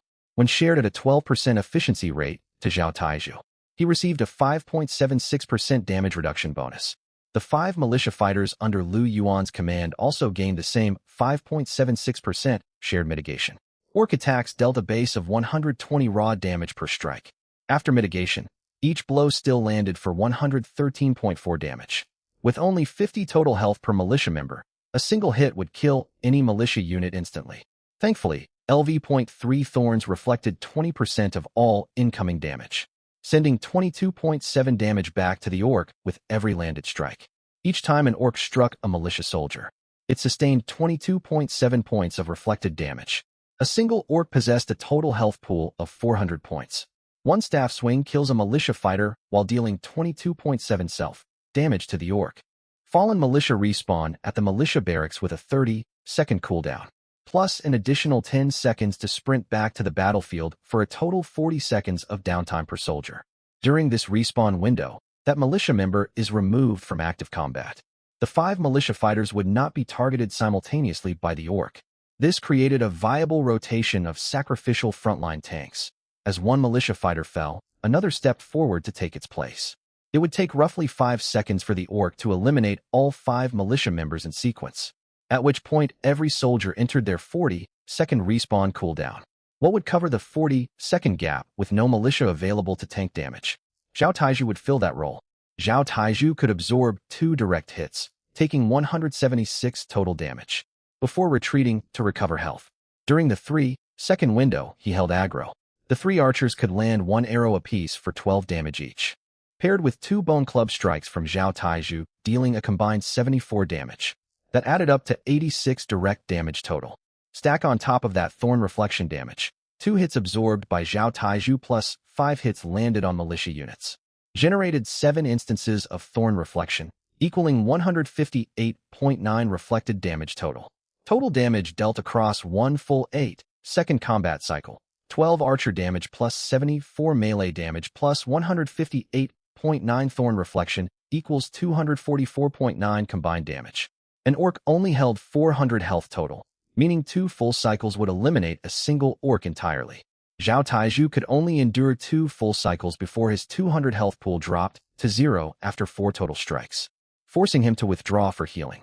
The militia fighters needed to return to the battlefield right as the second cycle concluded to resume tanking duties. The 5 militia soldiers paired with 3 archers formed a cohesive combat unit. Archers fired 12 damage arrows from a 15-meter effective range while the orcs focused their strikes on the militia frontline, loosing 1 arrow every 3 seconds. Across 16 seconds, 2 full cycles, archers would fire 5 arrows for 60 raw damage, combined with 318 points of thorn reflection damage and 148 damage from Zhao Tieju's melee strikes. The total damage output reached approximately 526 points, more than enough to fully deplete an orc's 400 health pool with leftover damage to spare. This strategy came with steep costs. However, Zhao Taiju would be left with a mere 24 health points after absorbing 2 hits. He needed to pull back immediately for recovery. Militia respawns also consumed settlement food reserves with every revival, making this far from an infinitely sustainable combat loop. Lu Yuan reviewed the calculations displayed on his system panel. The battle formation plan was functionally viable under ideal combat conditions. In reality, orcs possessed basic cognitive intelligence and would actively target archers, or circle around to attack unprotected flanks if given the chance. A rigid, coordinated battle formation would be mandatory. He closed the system interface. "I'm finished eating," he said to Zhao Taiju. "We head back out." Zhao Taiju stared at him with a look of quiet disbelief, not rooted in fear or anxiety, but the reserved stare one gives someone acting recklessly. "Brother, you've already hunted down 5 orcs. Isn't that enough for now?" "It's nowhere near enough. How many more are left?" 10 remaining scouts." Zhao Taiju stuffed the last piece of dried meat into his mouth and stood to his feet. "Fine by me." They left the cooking station and headed north once more. The rotten orc stench carried on the northern wind had grown so thick it could be smelled without relying on passive perception abilities. Less than 3 hours remained until the regional barrier collapsed. Far along the northern horizon, the scattered crimson markers of the orc scouting caravan drifted slowly across the edge of the beginner zone. Their numbers dwindled steadily one by one, picked off methodically by Lu Yuan. 10 orc scouts still roamed the wilderness ahead. Lu Yuan tightened his grip around the hilt of his dagger and stepped forward into the bitter northern wind. The system announcement began scrolling across the screen right as Lu Yuan slew his 6th foe. Global announcement. Lord Zhang Dali's territory has been razed by orc scouts. The Lord is deceased and will respawn at a random location within the novice zone in 12 hours. Global announcement. Lord Wang Gang's territory is under siege by orc scouts. Global announcement. Lord Ming has been slain by an orc scout. The killer has seized all of Ming's resources. Alert after alert rolled out without pause. A death notice popped up every 30 seconds, each detailing novice lords having their homelands destroyed or being cut down personally by orc scouts. The world chat channel was no longer just chaotic, it had descended into total pandemonium. World chat help. The orcs are invading. World chat, I built 3 layers of wooden palisades around my territory gate, and a single orc smashed them all apart with one swing of its club. World chat, even my A-tier superpower couldn't hold out against 2 hits. These orcs are absurdly strong. World chat, run for your lives. Head south immediately. World chat, there's nowhere to run. The system said all protective barriers across the novice zone are gone once the shield fades. Every corner is exposed. World chat, is there anyone strong enough to fight back? We're the top players. World chat, forget elite players. A friend of mine with a B-tier superpower landed a solid punch that only chipped 30 health points off an orc. The beast swatted him once and cut his health bar clean in half. Lu Yuan closed the chat window. Crouched amid thick shrubbery, his passive assimilation locked a marker onto his 6th isolated orc scout within a 35-meter radius. The creature was trekking southward, identical to the 5 he had already eliminated, all heading toward the cluster of lord settlements in the central novice zone. This specimen moved noticeably faster than its predecessors. The beasts had sensed their fellow scouts dropping one by one. Lu Yuan tallied the time. Roughly 40 minutes had passed since the global death announcements first started broadcasting. 6 scouts dead in total, 5 slain prior to this one. 9 more orc scouts remained at large. Yet the regional barrier would collapse in under 2 hours. Once the barrier fell, the surviving scouts would rush straight for the Lord compounds. Their objective was reconnaissance, not open siege. With no defensive barriers left to block their path, they would race through central novice zone territory and continue pressing south at full speed. If Lu Yuan failed to thin their numbers before the barrier vanished, the remaining scouts would collide head-on with the human lords clustered together. Those wielding only C and D-tier superpowers stood 0 chance of surviving the encounter. Hurry up, Lu Yuan said to Zhao Taizhu. Finish this one, then we head back to the territory. Aren't we hunting the rest down? No need to chase them.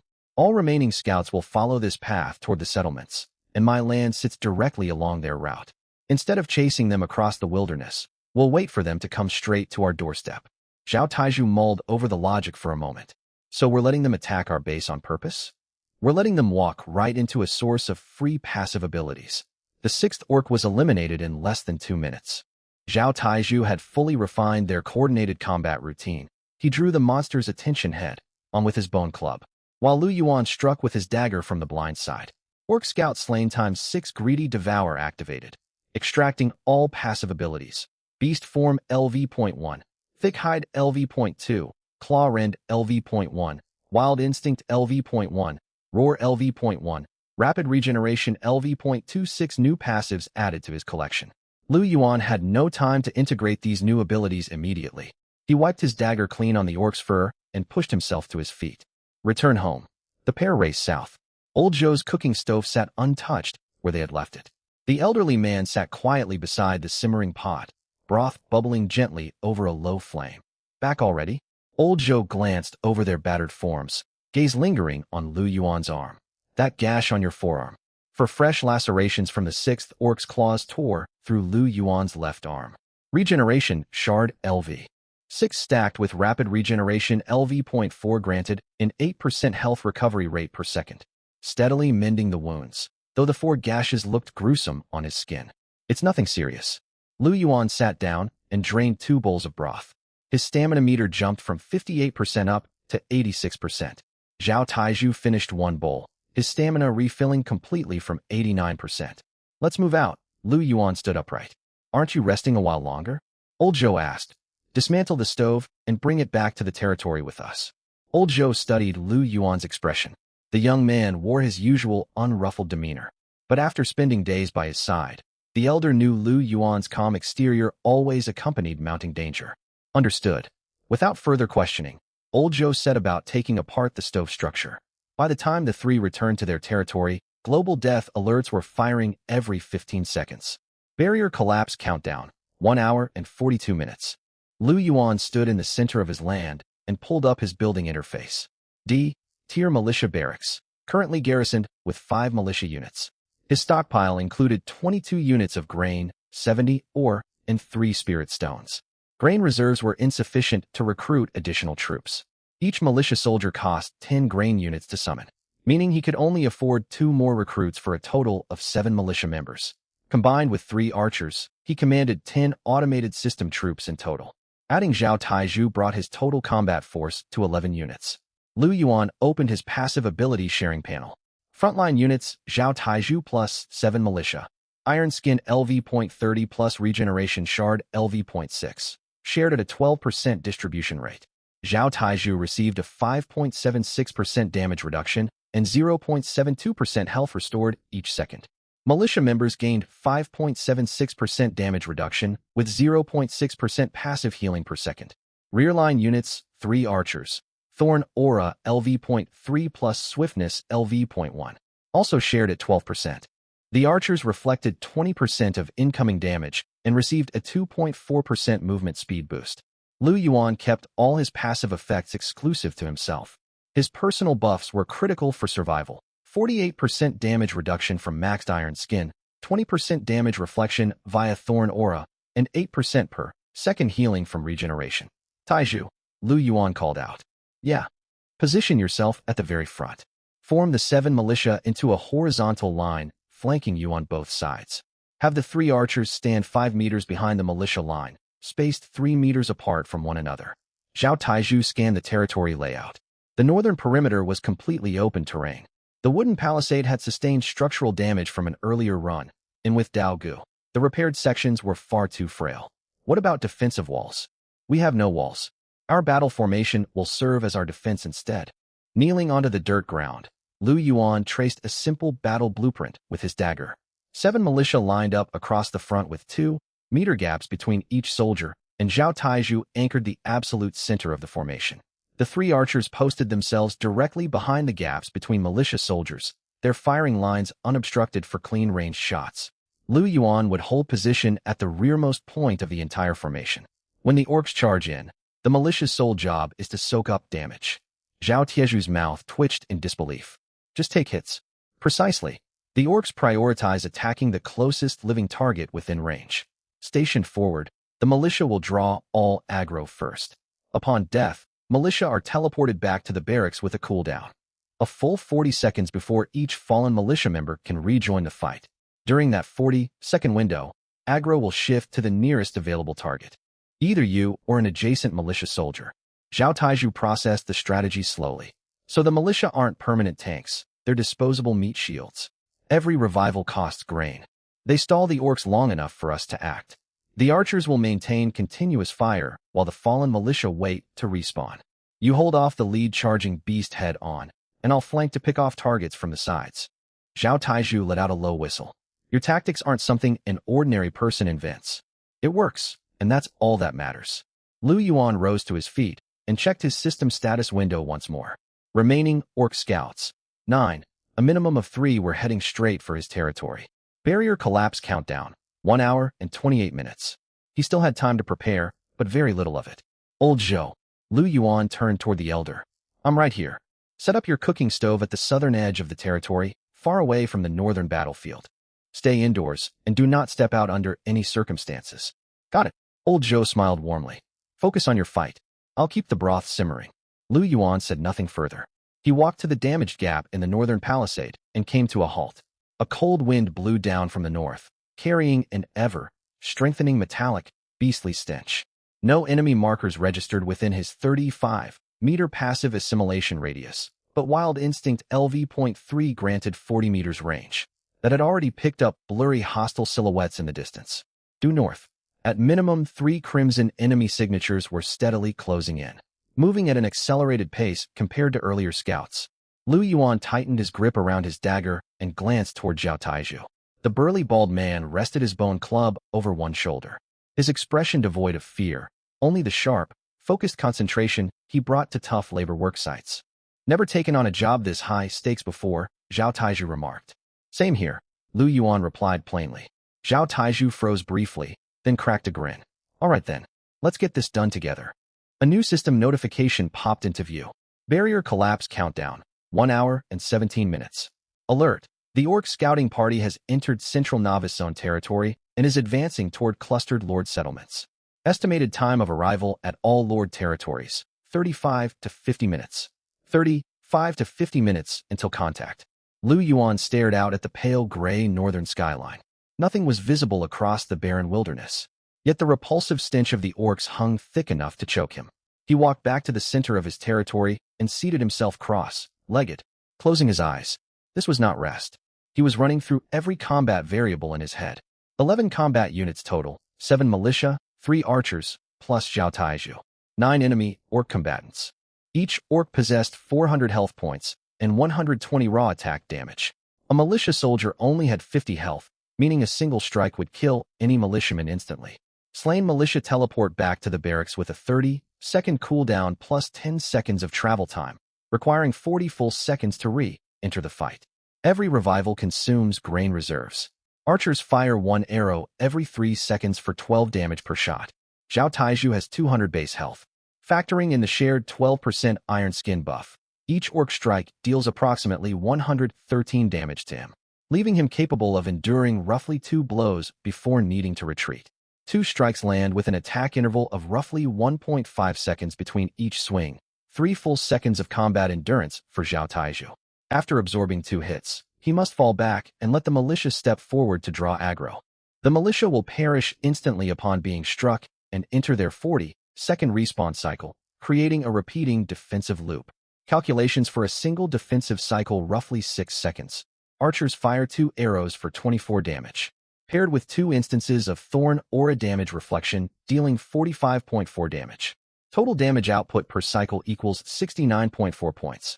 If all 9 orcs focused fire on his position at once, Lu Yuan's eyes snapped open as he caught a flaw in his logic. The 9 scouts would not charge a single direction simultaneously. Orc scouts held basic intelligence and would split their assault across multiple angles. Worst case scenario, the 9 orcs separate into 3 groups of 3 to launch coordinated attacks from 3 distinct directions. Lu Yuan planned to split his 7 militia across the 3 assault vectors, 3 soldiers covering the front, 2 on the left flank, 2 on the right flank, with all 3 archers concentrated behind the front defensive line. 3 orcs assault the frontline trio of militia, killing each soldier in 1 blow and sending them back to respawn. Archers maintain uninterrupted ranged fire from the rear throughout the exchange. Zhao Taizhu's assignment was to tank the lead frontline orc 1-on-1, landing 2 strikes with his bone club within 3 seconds. His B-tier enhanced strike ability dealt 37 damage per hit, totaling 74 damage over 2 blows. The plan was viable, but only if orcs failed to target archers.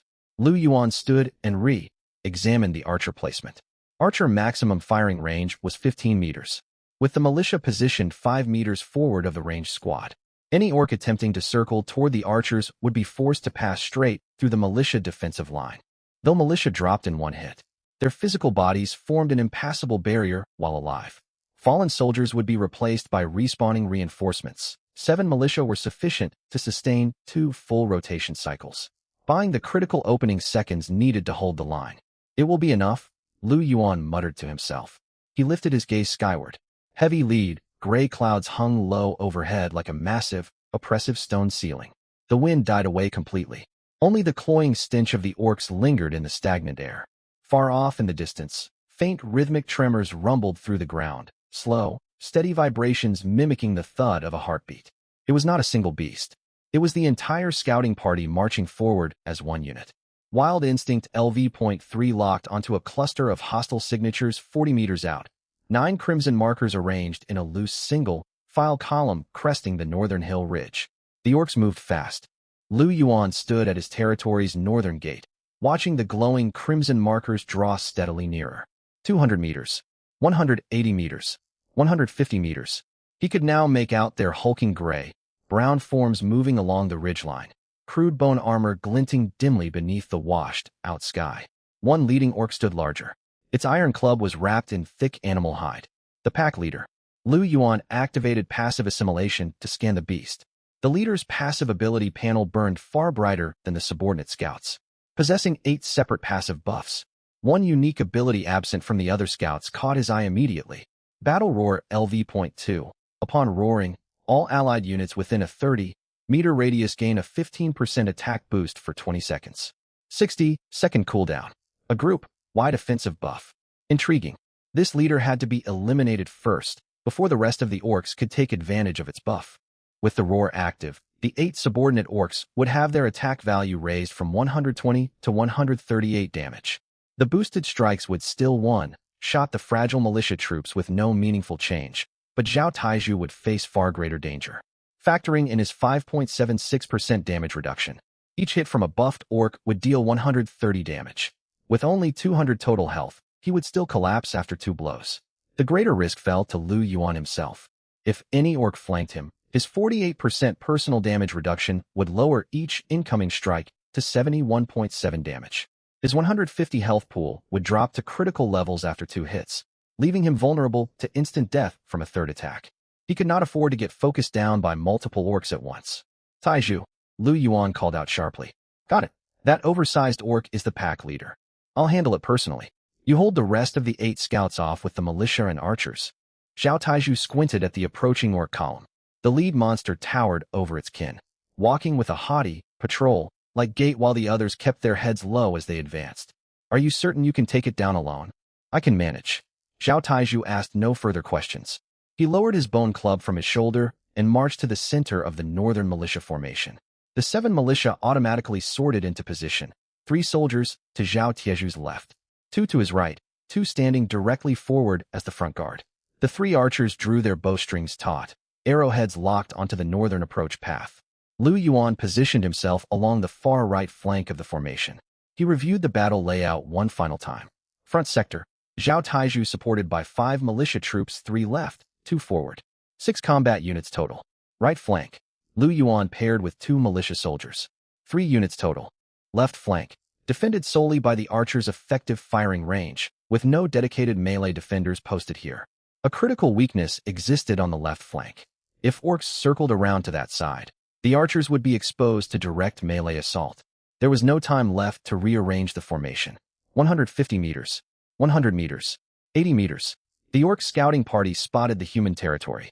The pack leader ground to a halt. Its vertical slit pupils swept over the palisades, militia ranks, archers, and Zhao Taiju before locking directly onto Lu Yuan.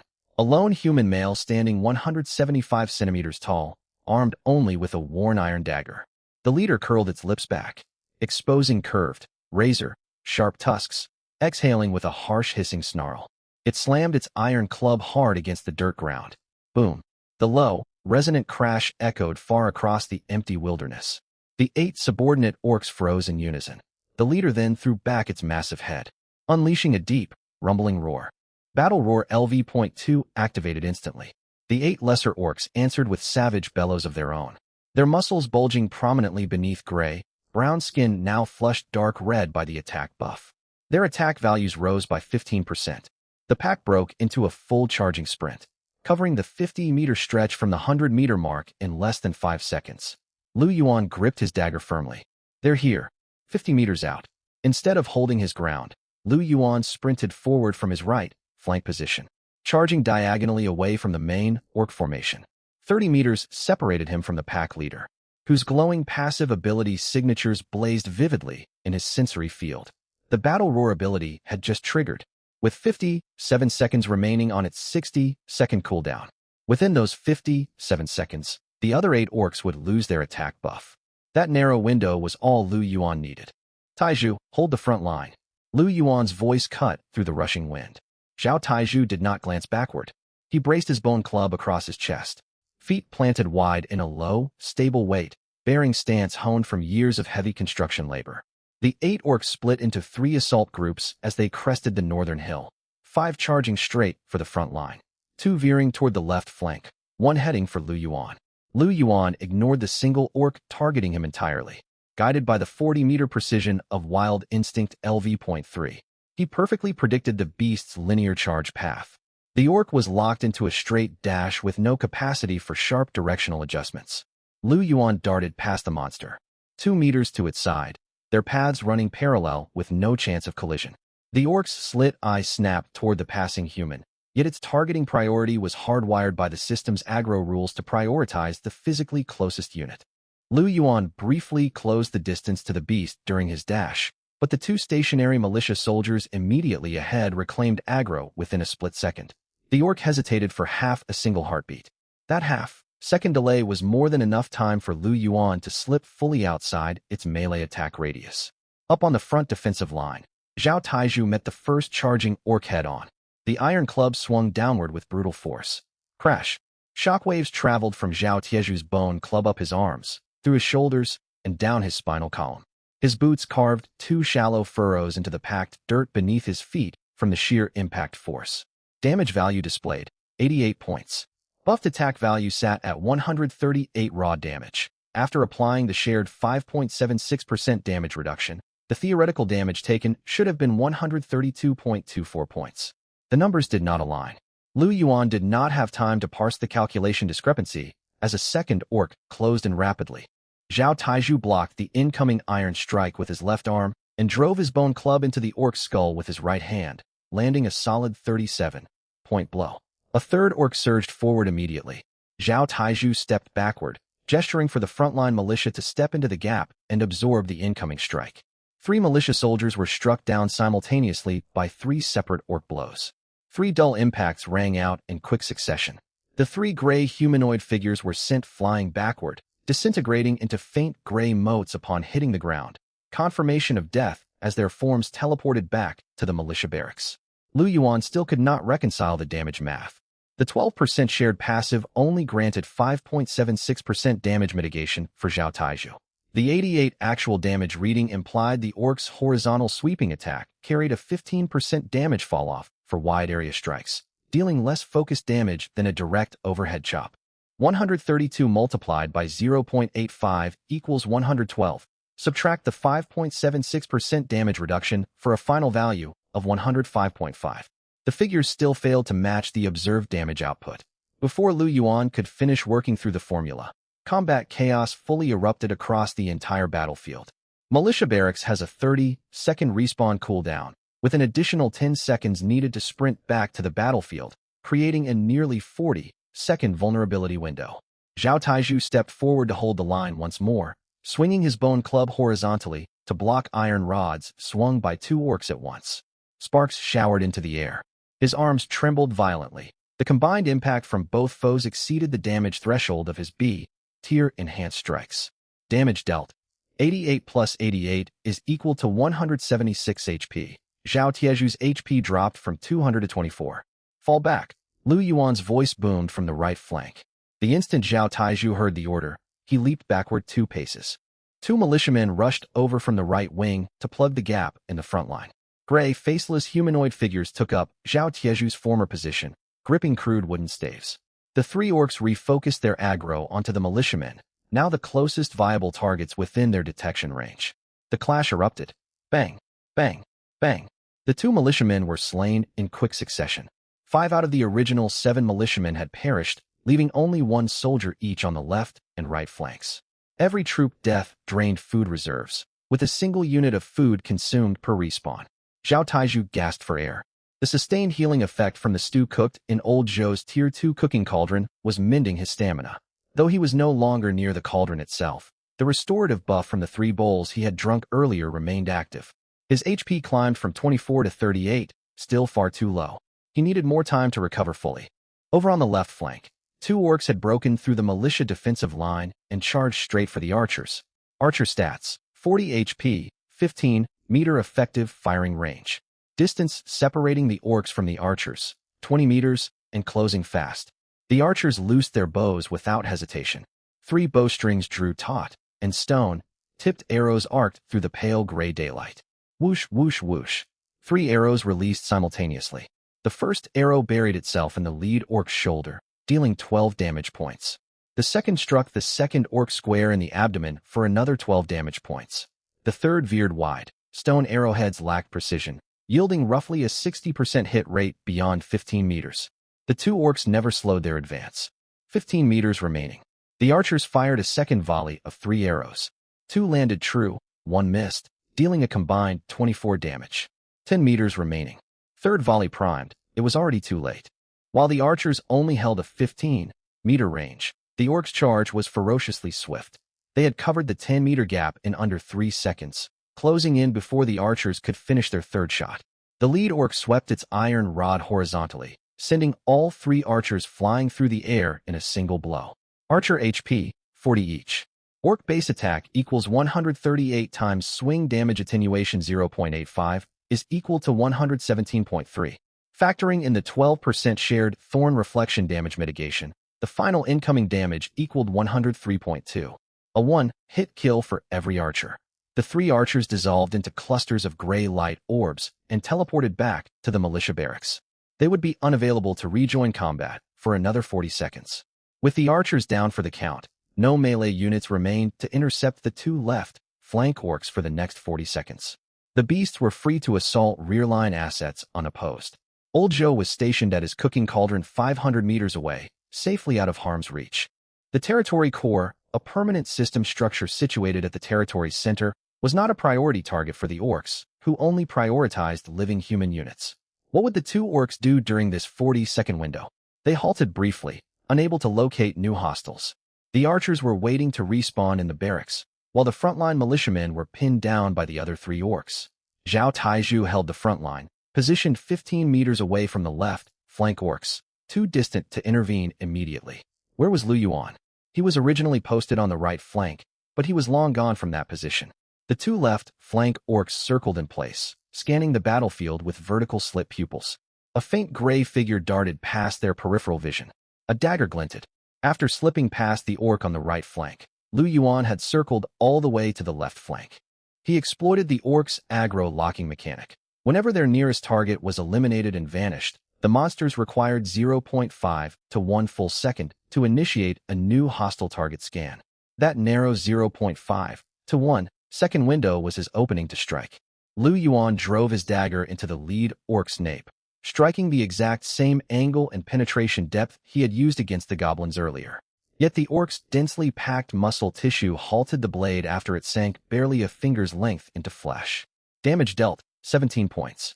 Insufficient to kill the beast, which still retained 383 HP. Lu Yuan had never intended to land a killing blow here. His sole objective was to trigger the 3% combat stat extraction chance granted by predatory Devour. The orc spun around to retaliate, only to find Lu Yuan already retreating out of range. He slashed his dagger across the second orc's knee joint as he sprinted past. Damage dealt, 12 points. Another 3% extraction roll failed to proc. Lu Yuan kept running. He had no intention of engaging the orcs in a prolonged brawl. He was merely harrying them with shallow, fleeting strikes. Each pass allowed him to stab once and withdraw instantly, relying on wild instinct to precisely calculate the orcs' turn delays and attack wind-ups, striking only during their vulnerable animation frames. He moved like a mosquito nipping at a herd of oxen, annoying, never lethal. For Lu Yuan, however, every cut carried a 3% chance to siphon one of the creature's passive abilities. There were 8 orcs total, each bearing 4 to 6 passive buffs. He did not need to slay them. He only needed to chip away at them bit by bit. Back on the front lines, Zhao Taizhu and the militia had settled into a stable combat loop. Militiamen were slain, teleported back to the barracks, returned to the battlefield 40 seconds later, and were killed once more in a repeating cycle. Archers fired volleys during the brief windows when militiamen remained alive, 2 to 3 arrows every 3 seconds with a 60% hit rate, averaging 1.8 successful hits per volley for 21.6 total damage. Added to this was thorn reflection damage. Each time an orc struck a militiaman, it sustained 22.7 reflected damage, boosted to 26.1 damage by the active Warcry buff. Zhao Taizhu stepped into the breach during the gaps between militia respawns, landing unopposed strikes against the orcs. His bone club struck once every 1.5 seconds for 37 damage, landing 2 blows within seconds to deal 74 total damage. Combined damage output while militiamen were alive per second. 21.6 archers plus 52.2 total thorn reflection plus 74 Zhao Taizhu equals 147.8 damage points. Unfortunately, each militiaman survived less than a single second before dying and vanishing for 40 seconds. For those 40 seconds, only Zhao Taizhu and the archers contributed damage. A single orc held 400 HP total. The 147. 8 burst damage landed in that 1 second of militia uptime, followed by sustained damage over the remaining 40 seconds. Every 6 seconds, Zhao Taizhu dealt 74 damage alongside the archers' 21.6 damage for a combined 95.6 damage, equaling roughly 636 damage over 40 full seconds. This damage output was more than enough to eliminate a single orc with surplus damage to spare. Yet Zhao Taizhu could not endure the incoming punishment. Each time he stepped forward to tank blows, he took 88 damage. His 200 HP pool could only absorb 2 such hits before he was forced to retreat. He pulled back for 3-second recovery intervals. The lingering healing from the Tier 2 cauldron restored roughly 1.5% of his HP per second, weakened by distance, compounded with a 0.72% per second regeneration buff shared via Lu Yuan's regeneration shard, for a total 2.22% HP restoration per second, equivalent to 4.44 HP healed each second. 3 seconds of rest recovered 13.3 HP.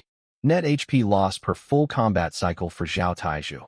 88 incoming damage minus 13.3 healed HP equals 74.7 HP lost per cycle.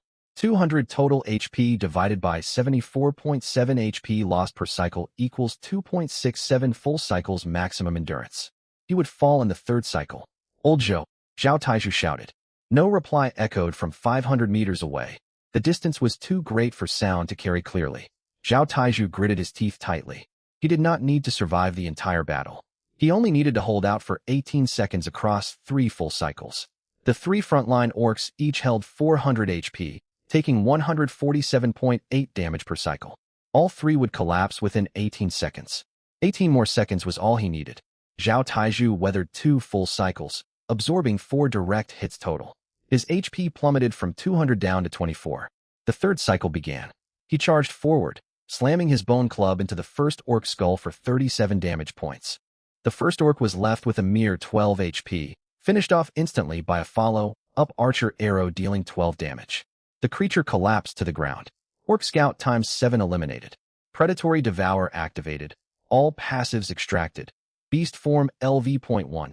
Thick Hide LV.1. Claw Rend LV.2. Wild Instinct LV.1. Rapid Regeneration LV.1. Zhao Taizhu had no time to check his system panel.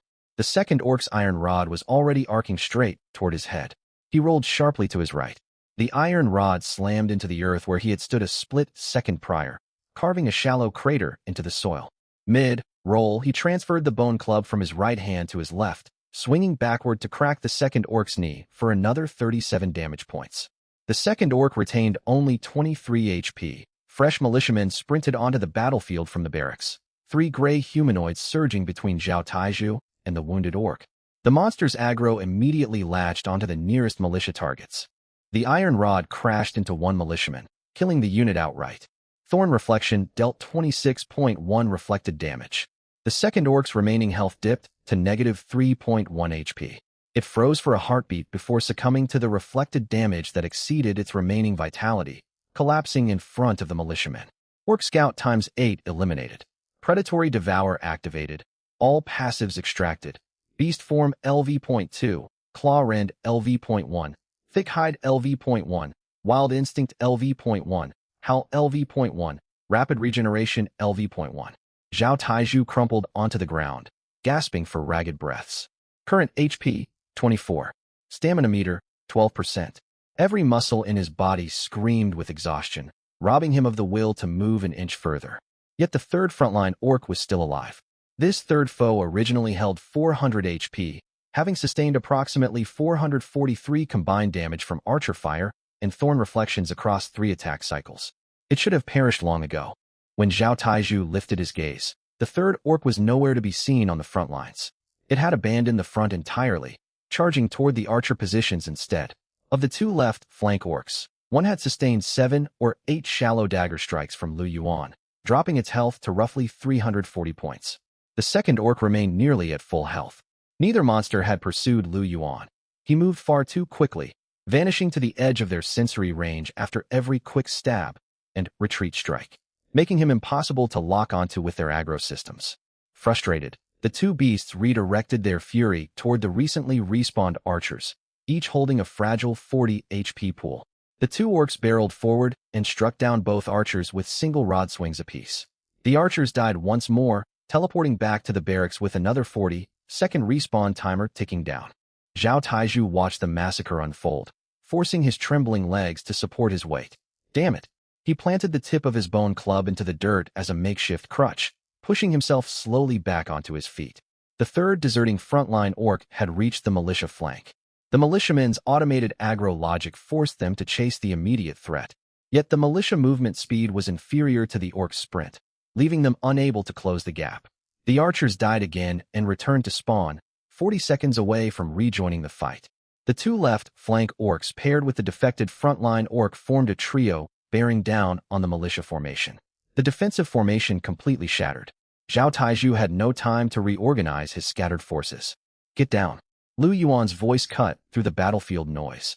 Zhao Taizhu dropped into a low crouch on instinct. A dark red figure soared directly overhead, the lead alpha orc.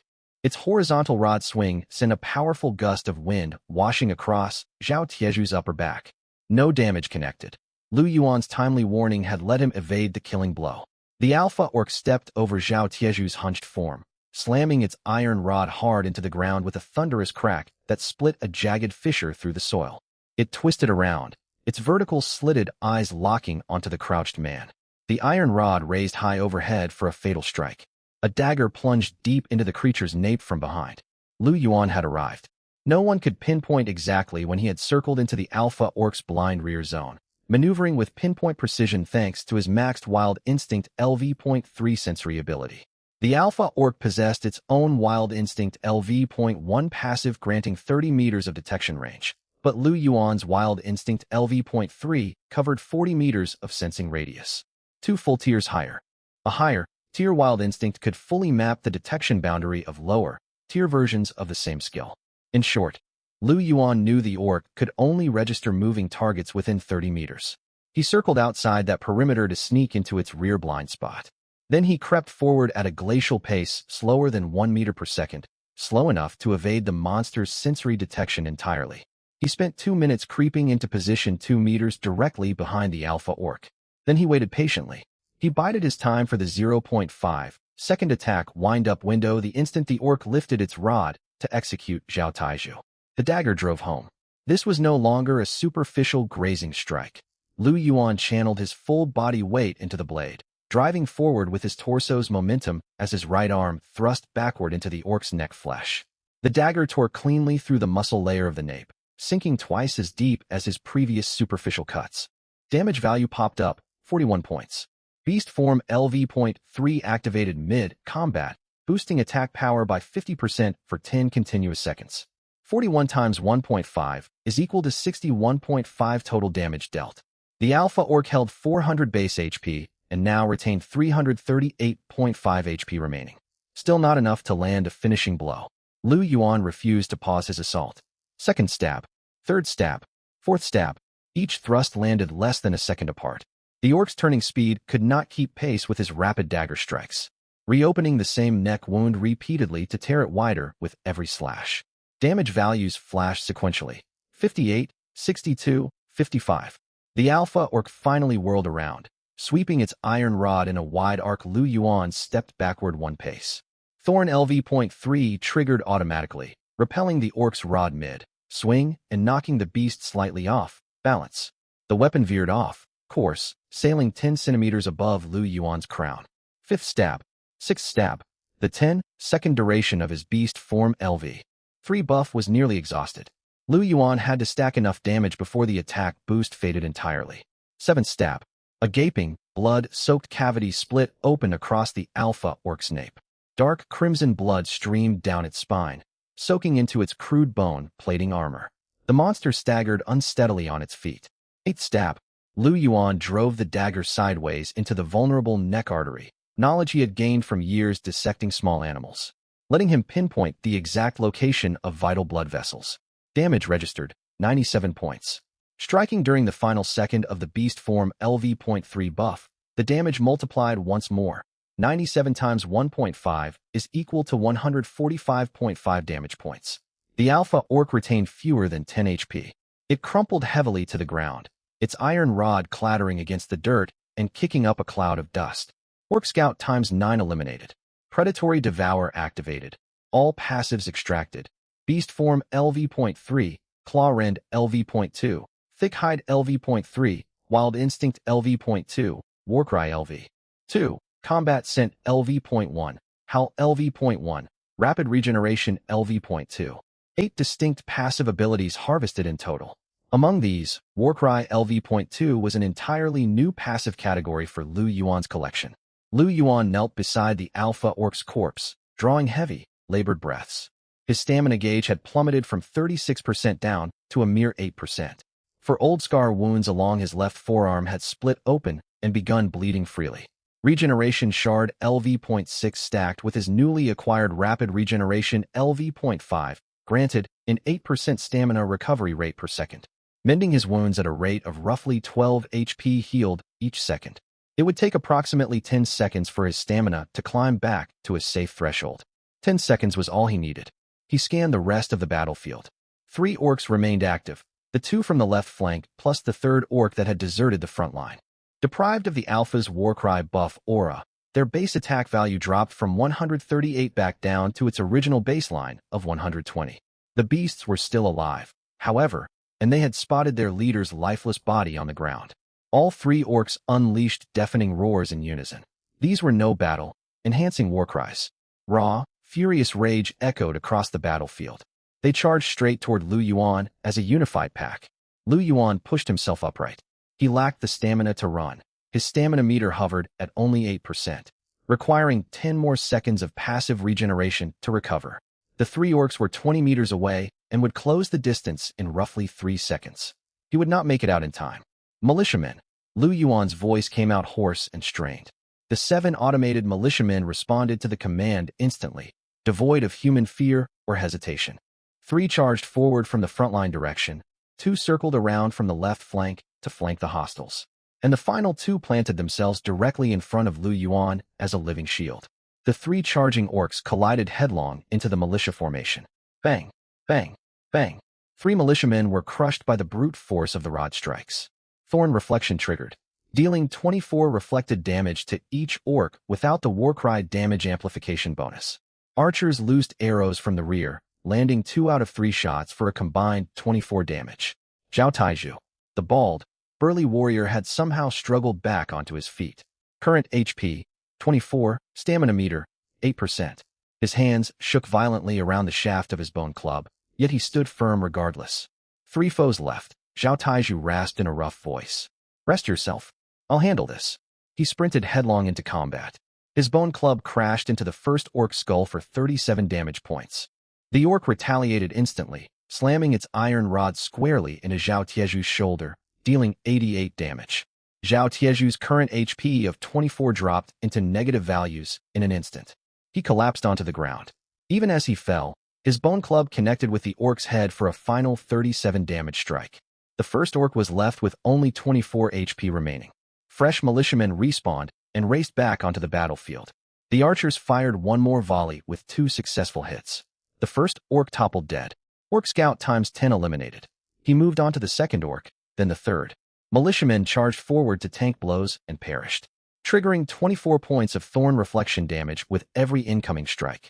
Archers kept up steady arrow fire for another 24 damage per volley, forming a repeating damage loop. Zhao Taiju lay motionless on the dirt, staring blankly up at the pale gray sky. HP 0. Respawn countdown initiated. He would revive automatically after 12 seconds. He strained to lift himself, but could not muster the strength to stand. Taiju. Lu Yuan's voice sounded beside him. Zhao Taiju turned his head to see Lu Yuan kneeling at his side. Lu Yuan's left forearm was soaked in fresh blood, his dagger resting horizontally across his knees. His stamina gauge had climbed back to 12% as his passive healing worked steadily. He was recovering his strength bit by bit. Take your time resting, Lu Yuan said quietly. The other 3, Zhao Taiju murmured weakly.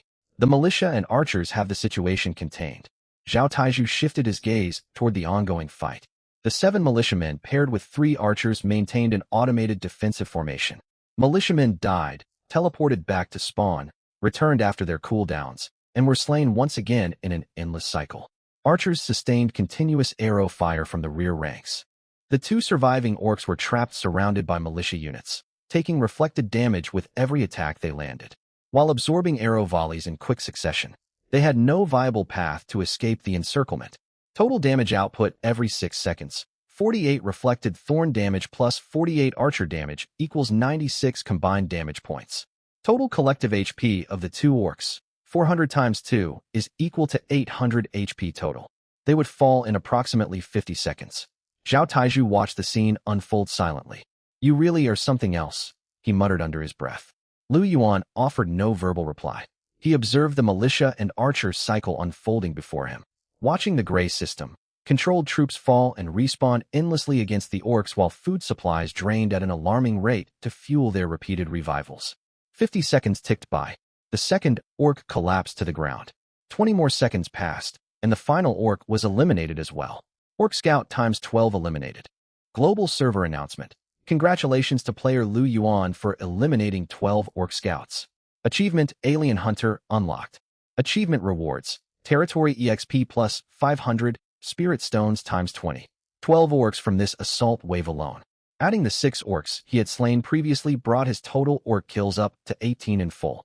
The official system alert had referenced 15 orcs total. The extra 3 were stragglers he had eliminated while traveling across the wilderness. Lu Yuan's total accumulated passive abilities surged from roughly 76 up to 130 in total. He knelt beside the territory's passive fusion altar positioned at the territory center, which had remained lit for the entire duration of the brutal skirmish. Remote passive fusion could be cast anywhere on the map, yet bulk passive merging required a 5-second uninterrupted channeling cast time. He finally had a window of 5 seconds to spare. He dragged all collected passive fragments into the fusion interface. Ironhide, LV.30, LV.33, LV.35. Ironhide, LV.35. 52% physical damage reduction, accompanied by a passive penalty, 14% attack speed reduction. Thorn Aura, LV.3, LV.5. Reflection damage increased from 20% to 24%. Poison Blade, LV.10, LV.12. 35 poison damage dealt per second to struck targets alongside a 4% attack speed debuff applied to enemies. Regeneration Shard, LV.6, LV.7. Rapid Regeneration, LV.4, LV.5. Beast Form, LV.3, LV.5. Attack power elevated by 60%, active for 12 continuous seconds. Clawrend, LV.2, LV.4. Reduces enemy physical defense by 15% on successful strikes. Wild Instinct, LV.3, LV.5. Sensory detection radius expanded to 50 meters. The Thick Hide passive was fully integrated into his upgraded Iron Hide skill and no longer required separate management. Newly acquired passive skill, Warcry LV.2. Lu Yuan closed his system panel interface. The global world chat channel was flooded with frantic messages. World chat 12 orcs? One single player took out 12 orcs by himself? World chat wait a second, didn't he already kill 6 orcs beforehand? That's 18 orc scouts total. World chat everyone was talking about his C-tier passive assimilation being useless. This power is anything but low tier. World chat has anyone checked his passive count? Over 130 passives stacked? Most players barely collect 3 total passives their entire playthrough. World chat he shares his passives with militia and archers to use them as disposable damage sponges. Has this guy farmed every monster passive ability available on the server? World chat I take back every bad thing I said about C-tier skills. If passive assimilation counts as C-tier, then my build is functionally F-tier garbage. Lu Yuan muted the world chat feed entirely. He glanced over toward Zhao Taizhu, who had finished his respawn and lay back on the ground staring vacantly at the overcast gray sky. Zhao Taizhu's HP was fully restored to its maximum value of 200 upon revival. Going to keep fighting? Zhao Taizhu asked. All hostiles are gone, Lu Yuan answered. The entire scouting party has been wiped out. Zhao Taizhu let out a long, heavy breath and tossed his bone club onto the dirt ground beside him. God almighty, that was the most exhausting fight I've ever endured. Worse than hauling cement nonstop for an entire workday back when I worked construction. Lu Yuan pushed himself back to his feet. His stamina meter had recovered to 41%. The lacerations on his left forearm were knitting back together rapidly, fueled by Regeneration Shard LV.7 stacked with Rapid Regeneration LV.5. For approximately a 10% stamina recovery rate each second. Fresh skin was already beginning to form along the edges of his old split scar tissue. Old Joe jogged over from the southern edge of the battlefield. The elderly man halted at the combat perimeter, eyes widening slightly at the field littered with orc corpses, his cheerful smile freezing momentarily before returning to his usual warm grin. Fight finished. It's over, Lu Yuan replied. Excellent news. Old Joe unslung his portable cooking cauldron and iron pot from his back, setting the equipment up on the spot. The stew is still piping hot. Come get a bowl to recover first.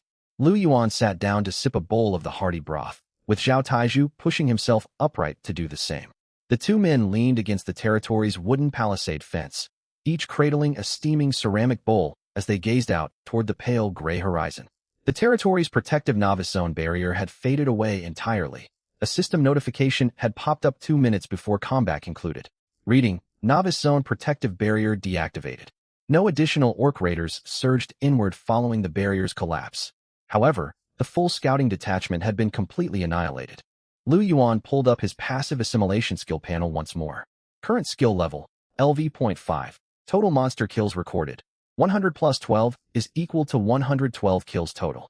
He required 138 more monster eliminations to reach passive assimilation LV.10. 138 kills remaining. A fresh system notification materialized in front of his vision. Global server event announcement. Goblin Siege Wave scheduled for 1800 hours on day 6. Hostile units. 50 standard goblins plus 10 goblin archers. All territory holders are advised to complete defensive preparations in advance. Tomorrow's battle would bring 60 enemy combatants total. Lu Yuan studied the alert carefully. 60 goblins would push his kill count up to 172 if he eliminated every single one of them. That number would be more than enough to hit the 250 total kill requirement for passive assimilation LV.10. He drained the last sip of warm stew and handed the empty bowl back to Old Zhou. There's another battle waiting for us tomorrow. Old Zhou accepted the bowl with a gentle, amused smile. I'll stock up on plenty of ingredients overnight then. A cool breeze drifted down from the northern lands, carrying no trace of the metallic stench of monster blood any longer. Lu Yuan stared upward at the murky gray sky, heavy leaden clouds hanging low overhead like a solid stone slab pressing down on the territory. A hollow weight lingered in his chest, yet when he glanced back down at his system panel displaying 130 accumulated passives, alongside Ironhide LV.35 granting 52% physical damage reduction. He was infinitely stronger than the helpless newcomer who could barely grip a dagger the day he transmigrated into this world. He tightened his grip firmly around the hilt of his dagger. He would continue fighting when tomorrow arrived.